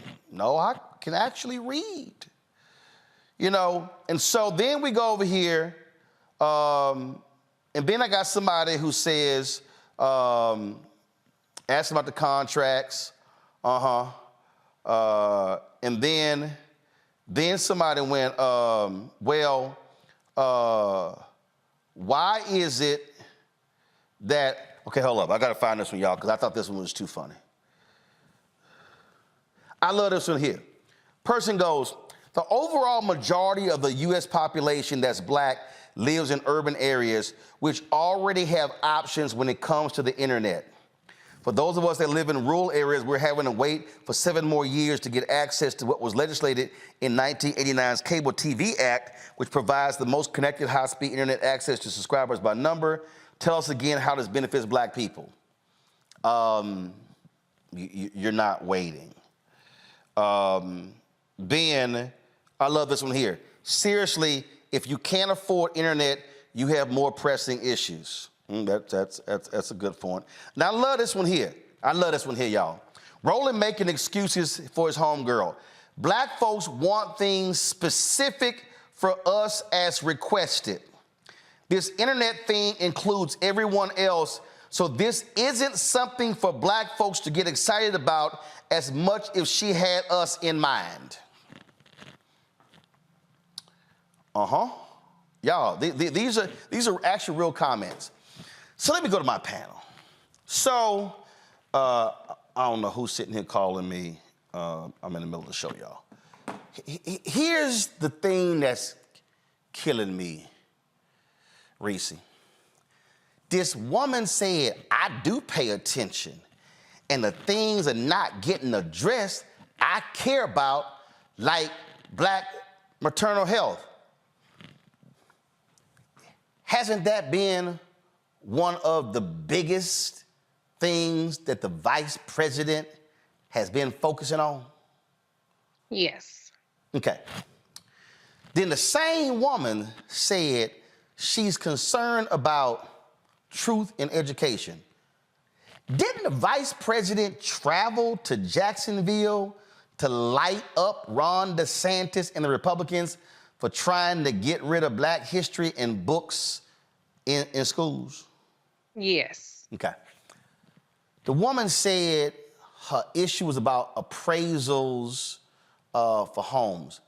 I swear I heard the vice president announce the administration's plans to deal with racism in appraisals, as well as HUD and the DOJ announcing the crackdown on redlining. Or did I just mistake that?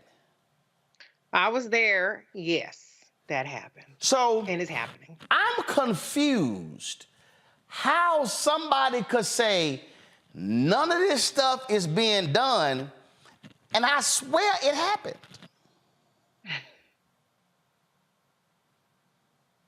Any thoughts? I honestly thought that was parody because the irony of listing literally Vice President Kamala Harris's portfolio as things that she is not doing, that you're supposedly paying attention to and that you supposedly care about, is unhinged. if you are being serious and belligerently ignorant. So that's why I don't take people seriously when they say that they care about certain issues, because if you care, then you would actually be engaged on the action that's been happening for years. This isn't just a matter of something that has been a flash in the pan. This is something that they have not only announced, but year after year returned to talk about the progress that's been made on appraisal biases, the progress that's been made in terms of just this week, actually, Vice President Kamala Harris announced that her initiative to expand postpartum coverage for Medicaid is now in 40 states, 40 out of 50 states for 12 months. That was not something that happened prior to Vice President Kamala Harris making Black maternal mortality a priority. And so I think part of it is obviously the way that people are targeted with disinformation, but it's also the attention span and stupidity of some people. When you have somebody like an Amanda Seales, who, rather than actually read the post to understand what it talks about, they say, this sounds like. You don't have to say what it sounds like when it's literally written right there, specifically what it's about. It had nothing to do with TikTok or censorship. It was literally about redressing discrimination and access for people to say that, well, people can't afford it, when this administration has expanded affordable broadband to millions of homes that people are eligible for is stupid. For people to say that, well, what is this going to do for Black people in rural communities when this is about expanding rural broadband access is really ridiculous. And so this is the challenge that we have. It goes beyond messaging.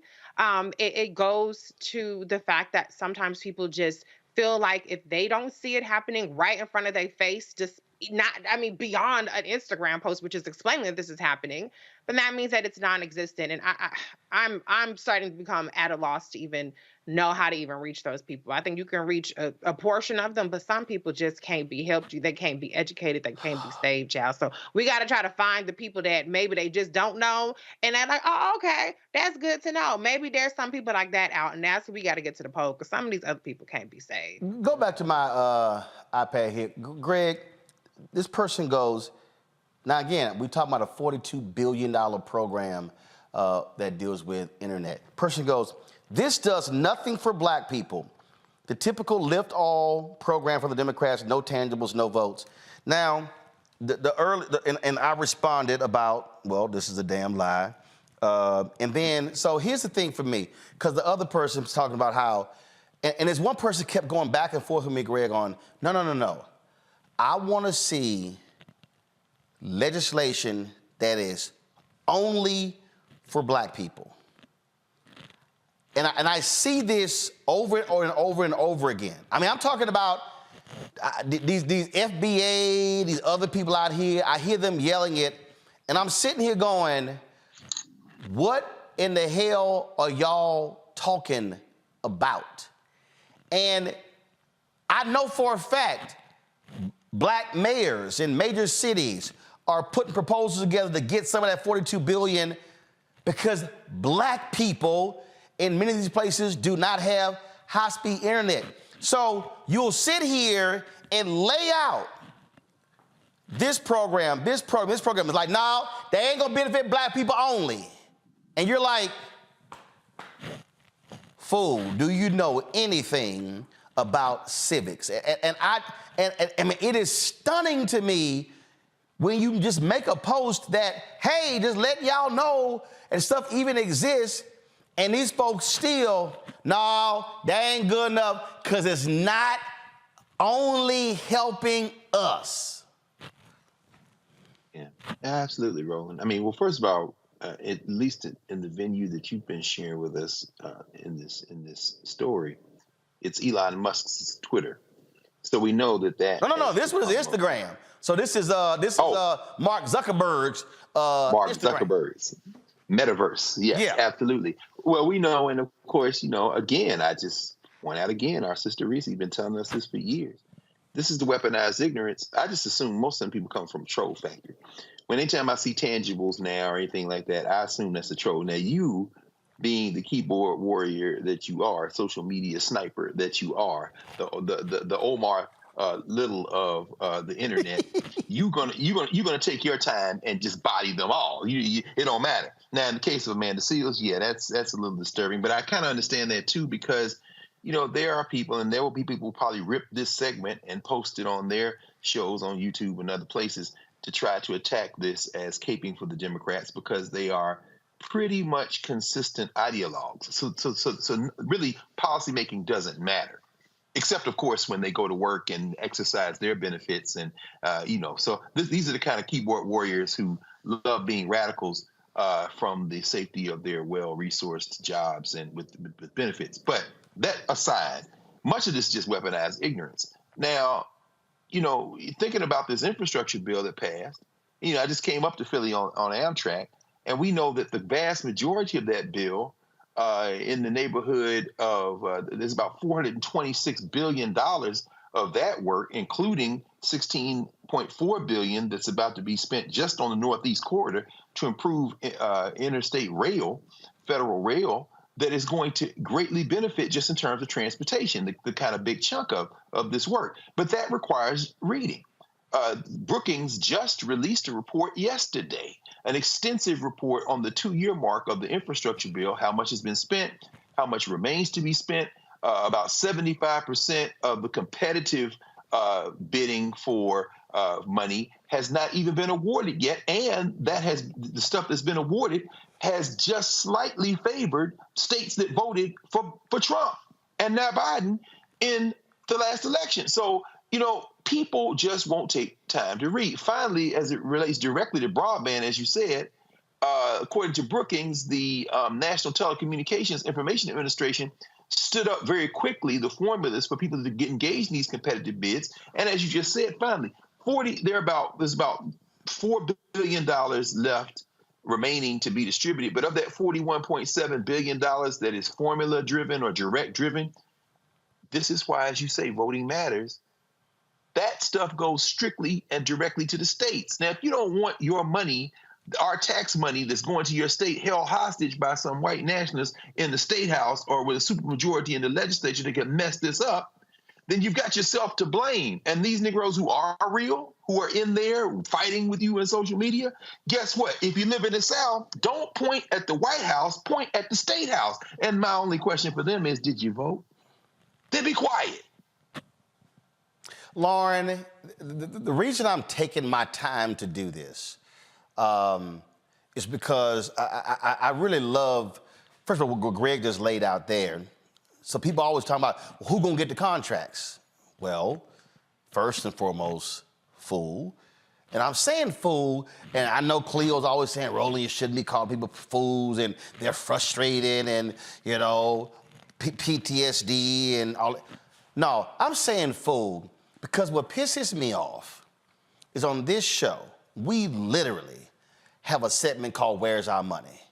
And we are constantly talking about contracts and talking about taking down barriers. And the reality is what Greg is talking about, yes. The point is, do we have the firms out there that drop fiber optic cables, that do that? Y'all, beauticians and barbers can't do this, okay? They can't do it. And so when we're talking about how do we build, we literally have a segment called Marketplace that focuses on Black-owned businesses. And what just drives me crazy, and again, I want all y'all Negroes, especially Dumb Red and Kodak Black, and I can go on and on, a whole bunch of, I saw some other Azealia Banks and all y'all running around talking about Trump and checks. Let me explain to y'all, under Trump, they bundled contracts, meaning only major firms could afford to bid on them. Biden administration, because I talked to the head of the Small Business Administration. I talked to the head of the Minority Business Development Agency. They're unbundling the contracts. Because when you're small, you can't bid on a large contract. So for all y'all who thought, ooh, there were glory days when Trump was there and we were just getting them stimulus checks, you ain't gonna be getting no contracts. because they're going to bundle them back for the big donors. We can't afford to get those. This right here, Lauren, is the minutia of policy. This right here, we talk about watching how the sausage is being made versus simply eating it. This right here is what a lot of black folks are going to have to understand. There is a difference between when Democrats are in control of the House and a Bobby Scott of Virginia, congressman, is chair of the subcommittee. It's a whole lot different than when Republicans control the House and they are over the committees. So for all y'all out there talking about that $6.57 billion that went to HBCUs, oh, that didn't just happen. There was somebody who was in the chair who was making those things happen. And he was a brother, alpha brother, but he was a brother. But then they say, Lauren, did nothing get done. I ain't seen it. This has just been a waste of our vote. Yeah, you know, I certainly think people globally realize that the Republican Party is in another era, an era really that, of course, does not include the, you know, conservative Reagan era. We're out of that, and we're into something that's, you know, obviously steering close to fascism. But as somebody who was, you know, watching the David Brinkley show when I was like, you know, 10 years old and watching Bob Maynard in the panel with David Brinkley, I never considered myself a normal person. And I think in terms of the way I pay attention to politics, which is on a very minute, micro level, I've always recognized, I think we have to recognize that most people are not doing that. Most people are not living sort of a life where you're paying attention. Oh, absolutely. Absolutely. I agree with that 100%. My problem is when you actually show them the facts and you get, oh, that's bullshit. They ain't helping us. Yeah. I say that to say that, you know, we have to be, I think, always mindful of the fact that most people are not college educated in this country. Most people are not in the boule. Most people are not Greek. Most people are not, have never been in a college class. First of all, hold up. Hold up. Just because you mentioned not in the boule. Let me just help you right there. It's 5,000 people in the boule. Right. That's it. All y'all, I love all these Negroes be hollering, boule, boule, boule, boule. It's 5,000. Do y'all, just for all y'all folk out there who holler the boule, it's about 200,000 alphas. And you about to say Omegas, Kappas, is more Prince Hall Masons. It's 5,000 people in the boule. And it's about having a good time. But this is I get all that, Lauren. My problem is when you literally show folk and say, no, this happened. They ain't happened. How? She actually made an announcement like that. Like, it actually came out her mouth. It came out of his mouth. Well, if it ain't just for us. Like, I get that all the time. They literally want funding bills only for black people, Lauren. I get that all the time. Where our bill? And I'm like, where our hate crime bill? There's been actually three hate crime bills in history that be specifically black people. Anyway, I just... Well, the George Floyd bill actually did pass the House and, of course, was stuck in the Senate. I'm sorry, say it again? The George Floyd bill passed the House in 2021 and, of course... I'm sorry, hold up. Who was over the House then? In 2021, obviously, the president, what would you say, over the House? So, obviously, the House was controlled by Democrats. So hold on. So you telling me the George Floyd Justice Act actually passed the House? Mm-hmm. Okay. Yeah. I think the bill that everybody thinks about is the Asian hate crimes bill, which of course passed because of COVID, and we had a big spike in hate crimes against But it Asian also Americans. wasn't called the Asian hate crime bill. Yeah, I know. So if I It was get called the this out, COVID-19 Hate Act. 19 Hate Crimes Act. I know that. So it was called the COVID-19 Hate Crimes Act. And it was an absolute bullshit bill. Yeah, it focused on, of course, DOJ, and actually it focused on law enforcement. No. It focused on creating a database, and it created one job in the DOJ that lasted a year. Yeah, and Grace Meng, who is the Congresswoman from Queens, Grace Meng got $30 million to sort of, for that. She got $30 million appropriated for that bill that was really funneling money into community groups that that really sort of dealt with the issue of hate crimes. Okay. Oh, stop. Hold on. Whoa. $30 million to community groups. Not $30 million to Asian groups. $30 million to a number of groups that dealt with hate crimes, correct? Yeah, so we do have the Black Maternal Health Act of 2023. The Black Maternal Health Act is an omnibus bill, which means basically that it's a collection of a bunch of other pieces of legislation, 13 pieces of legislation.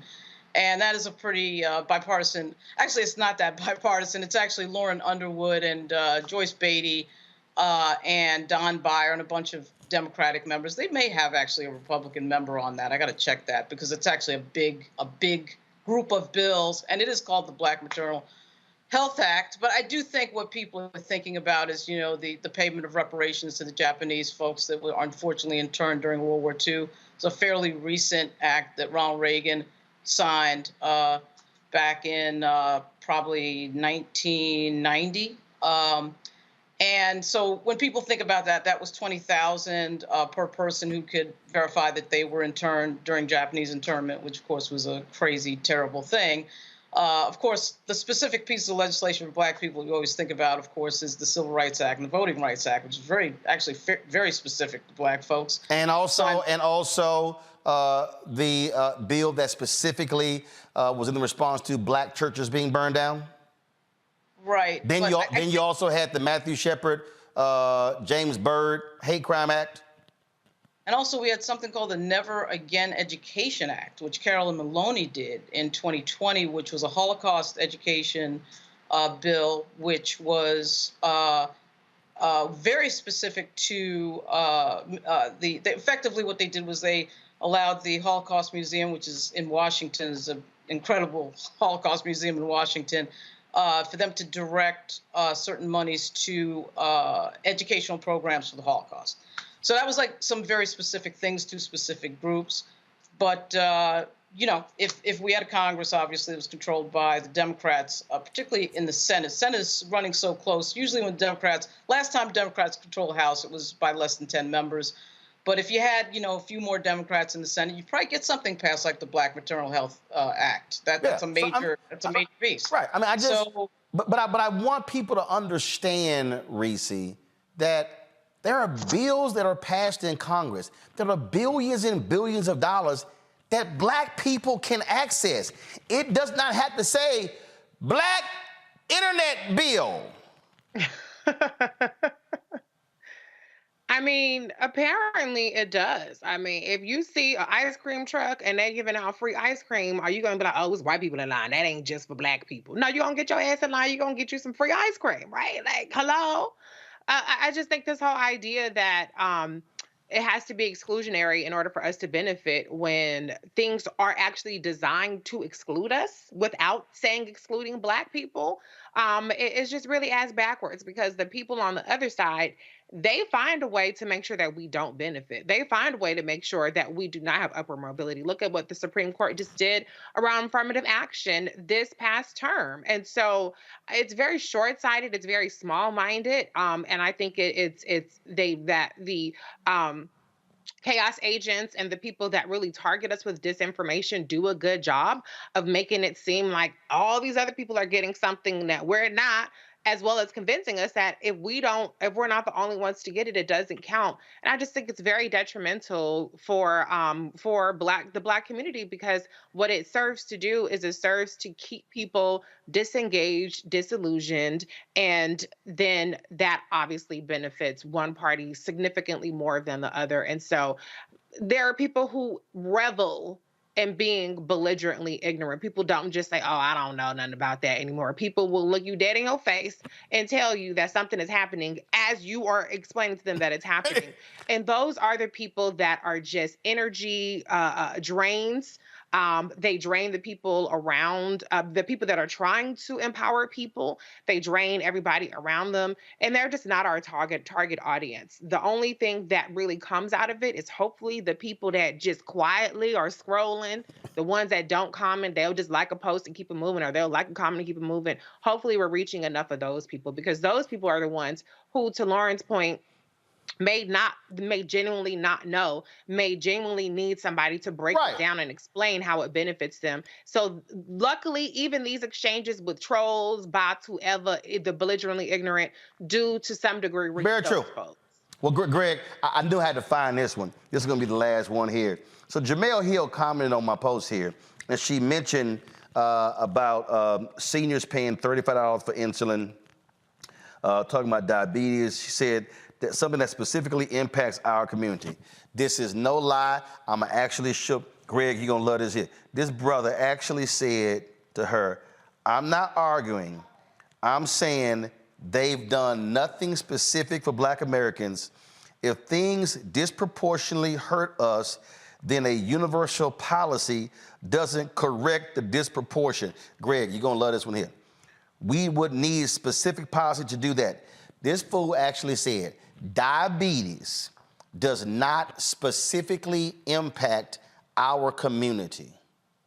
That would mean we are the only ones who get it, which just isn't true. So basically he's saying capping insulin at $35 don't mean nothing, because Black people, we don't specifically get diabetes.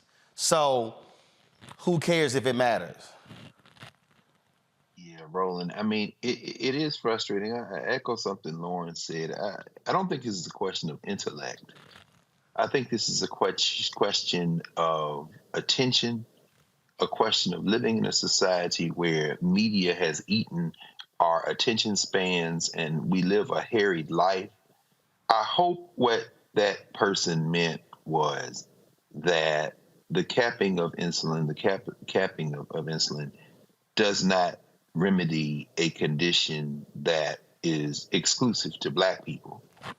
I'm being charitable in that reading. No, that ain't what he said. He was like, well, no, that don't what count, he said, but because it don't specifically impact us.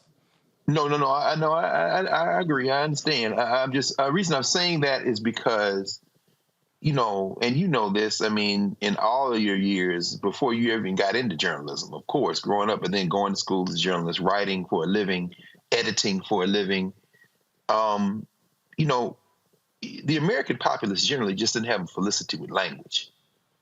There's a sloppiness at every level and every valence, quite frankly. And I don't want to get too deep into that. Well, I guess what I'm really trying to get down to is this. You know, Justin Jones was in D.C. the other day for the Democracy Summit, the thing that Nicole Hannah-Jones does at Howard. And one of the things that he said was that in these southern states, what you see is these white nationalists really pass legislation at the state level that they're going to try to nationalize. And of course, that's no secret what he's saying.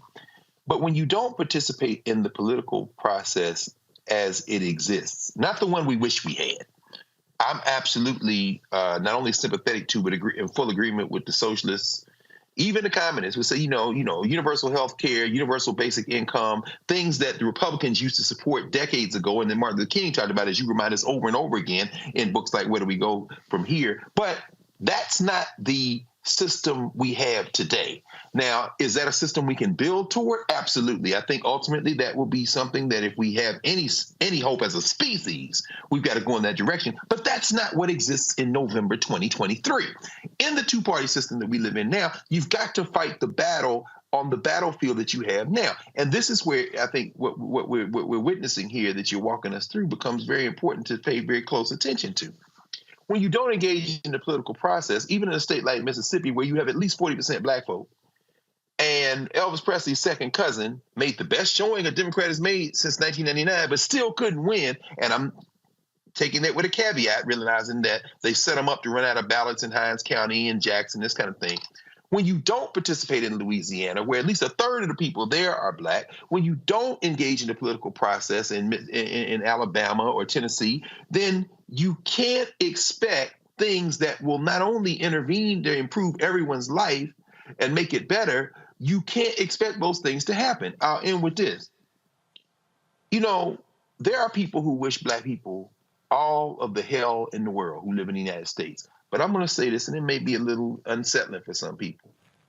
If my nephew and niece, if my uncle and auntie, if my elders in my community get some intervention that will help them in everything from health care to some assistance in staying in their houses to being able to have heat in the wintertime, if a Klansman gets it too, that is a secondary concern to me.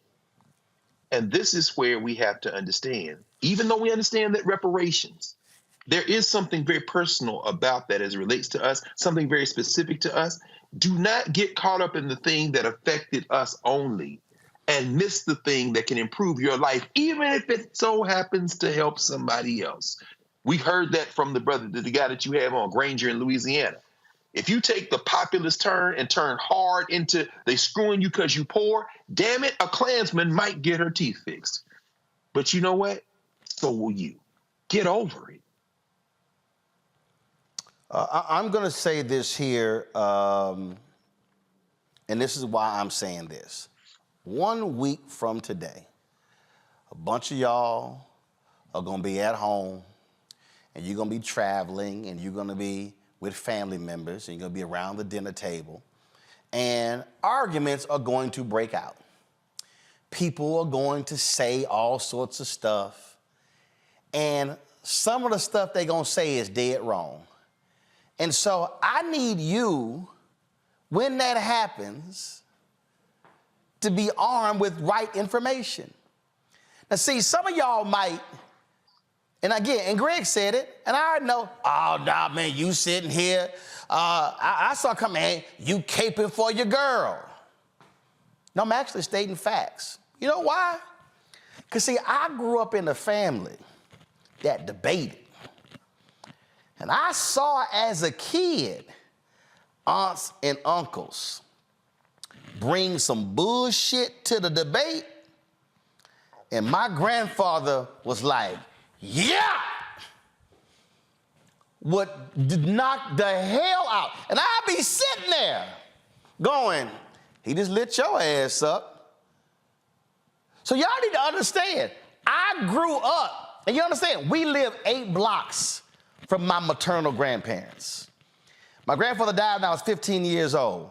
So from the moment I was born, my existence for 15 years was always at my grandparents' house and around my 7 aunts and uncles and they 34 grandchildren and they 70 plus great grandchildren. And I think they got like 120 great. So I grew up watching debates, and I grew up watching folk get obliterated who lied. And so why do I respond, because in Reese said it, why do I respond on Instagram, on Twitter, in these platforms? Why do I do this? Because I don't know who's watching. I don't know who's reading. And if there's somebody who's on one of these pages, who sees it and goes, I didn't know that. Matter of fact, let me go check that. Oh, Roland is right. Oh my goodness. Roland actually said on his show that the Vice President of the United States and the Biden administration, they did address the issue of inequality in home appraisals. Go to my iPad. This is from the New York Times. Oh my goodness, they did do that. Oh my goodness. They did have a conference on black maternal health and lay those things out. Oh my goodness, they did have that news conference down in Jacksonville dealing with the redlining of the banks and discrimination. My goodness, that stuff actually happened. Black people, we had better understand, and Greg said it, and I just want to help all y'all out who running your ass around talking about just us, just us. In the history of the United States, going back to the period of Reconstruction, W.B. Du Bois' book was called Black Reconstruction. But I just want to help y'all understand, Black Reconstruction wasn't all black. The quality of life of poor white people. Everybody listening, I need y'all to hear what I'm trying to tell y'all. Greg know this, Lauren know this, Reese know this. Let me help y'all. In the history of the United States, at every juncture when black people fought for a better life, other people benefited. James D. Anderson, The Education of Blacks in the South, 1860 to 1935. I think that's the year frame. He notes that black people freed former slaves of African descent, went into state legislatures and put it in the Constitution, guaranteeing the right to education. And then when Jim Crow came along and threw the black folks out, they threw a lot of stuff out except that public education. So I need our people to understand, when we're fighting for billions on Capitol Hill, we know some white folks gonna benefit. We know some Latinos gonna benefit. We're trying to make sure that we benefit too.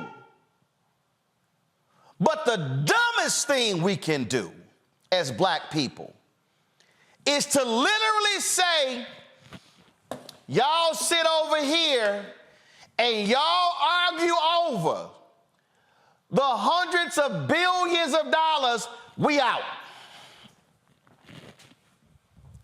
That's the dumbest thing in the world that can happen. When they are at the table distributing the billions of dollars, it is idiotic for black people to say, I'm checking out. So when you say, Louisiana, man, we ain't voting in that election on Saturday, what you saying is, we've left everything nice and neat for y'all white conservatives to have, we out. And then you're gonna complain when the white conservatives are sitting at the table and they going, you get this here, you get this here, you get this here, and then your no voting ass over here going, we don't get nothing? No, because your ass left the table. The same thing apply. You don't eat next Thursday unless your ass at the table. I ain't never heard somebody have a Thanksgiving meal who was not at the table. And they are not fixing no plates for us. So y'all mess around if you want to. But that's the real deal. And that's why over the next year, we must all fight misinformation and disinformation, because remember what Trump said, black people, thank you for not voting. That was nothing more, what's the word that I want to use? That was nothing more shameful, despicable than to watch a white racist literally say, my fellow Negroes, thank you for keeping your black asses at home and giving us control of all of this. So why do y'all think they try to overthrow this sucker on January 6th? Because a lot of us showed up. And he wasn't thanking us in 2020. Final comments, Lauren, you first. I don't know. I would just sort of echo what I was saying before, which is that, you know, we do have an age that we live in of misinformation and disinformation. And it's hard to break through. It's hard to break through with some of these messages because people are very, as Dr. Carr alluded to, people are very busy and they are in their own lives. And, you know, as somebody who's worked in a few political offices in New York and Virginia, you know, when you talk to people on the grassroots level, you just talk to normal people who just have some issue with the government that they need fixed. And it might just be an unemployment check or something that's missing or veterans payment, something, whatever it is. You know, people are not as micro focused as like me and my friends are in the echo chamber of the media. And so it just presents a very difficult challenge when you try to let people know what their government is doing. And for our community, we have a very justifiable level of frustration when it comes to not getting the things that we should be getting after, you know, everything that Black people have been through in history. So the demand is high for some action, and it should be for Black people in this country, to say the least. And it's just hard to get to the people who really need to hear the message, who may not be paying attention to every micro conversation on some, you know, political talk show. So it's a huge challenge, and it does require a lot of thinking and a lot of strategic action on the part of people who want to communicate to that audience. Reese?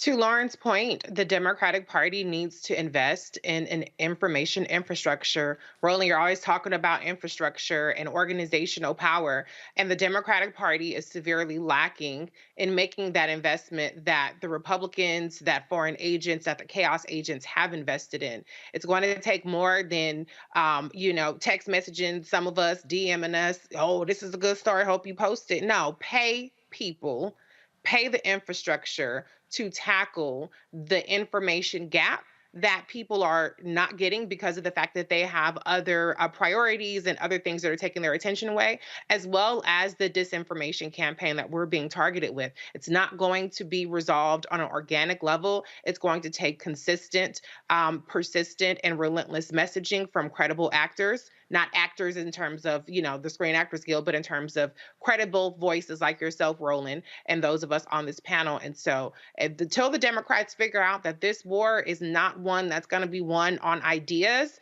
on policy, or receipts, it's going to be one on who gets the information to the people the best and more relentlessly, then they're going to continue, and all of us, unfortunately, are going to be continuing to be faced with this kind of ignorance and belligerence from people. Greg? Thank you, Roland, and thank you, Reese, for saying that. We are the ones who are most in harm's way. Every 2 weeks out of my little HBCU professor check, taxes are taken out. FICA is taken out. My Social Security at 58 years of age does not go into a savings account for me to get when I retire. It's going to pay the people who are now have worked all their lives who are getting it now. There are open white nationalists in the federal legislature. Christian fascist nationalists like Johnson, the Speaker of the House, who would love nothing more than to eviscerate Social Security for the people who are getting the money that I pay into it now, and for me in the future if I live that long. Cassidy Hutchinson, a nice young white woman in the White House, now making millions of dollars off of a book because she suddenly has a change of heart and conscience, was in the damn White House when my tax money was used to gas protesters right there in front of the White House in the summer of 2020, when my tax money was used to pay for all types of fascists like Stephen Miller, who has a white fever dream of getting rid of all of us. And if Donald Trump gets back in the White House, he has already said a few days ago that they're going to deport people by the millions and put them in the equivalent of camps, of prisons, open air prisons, like Gaza. But the point is this. If that's not enough to make you say, let me get involved, then quite frankly, you're not just putting yourself in harm's way. You put my family in harm's way. You putting Lauren and Reese's family, you putting Roland's family in harm's way. You putting all the rest of our family in harm's way. And that means as much as well-meaning and as frustrated as you are, as Lauren says, you're an enemy of yourself, not just us. Are you really going to commit that kind of suicide while these white folk take your tax money and laugh it off and then get past it and act like they have a change of heart and make a few million more dollars? That should infuriate you. And if that doesn't infuriate you, then you should look in the mirror and ask yourself what does. Folks, I'm telling you what we're going to do. We're going to keep doing this. We're going to keep telling y'all what the real deal is. We're going to tell you when I think when Biden and Harris screw up. We're going to tell you when they do something right. And we're going to tell you when Congress is also doing things to benefit us. But I'm telling y'all right now, and I'm giving you this warning sign, a year from now, and I'm telling you, mark it, if Donald Trump and these Republican zealots control the White House, control the House, and the Senate, if you think you saw crazy during his 4 years, and if you thought you saw crazy this past week with these fools, you do not want to see if they had a trifecta in D.C., because it's going to look like Florida, Mississippi, Tennessee, Alabama, Texas. Tell me how that's gone for black folks. Lauren, Greg, Reese, I appreciate y'all being on today's show. Thank you so very much. Greg and Reese, hey, y'all missed the party on Tuesday. We had a good time. Reese, there's still a bunch of alcohol left you want to drink, so let us know.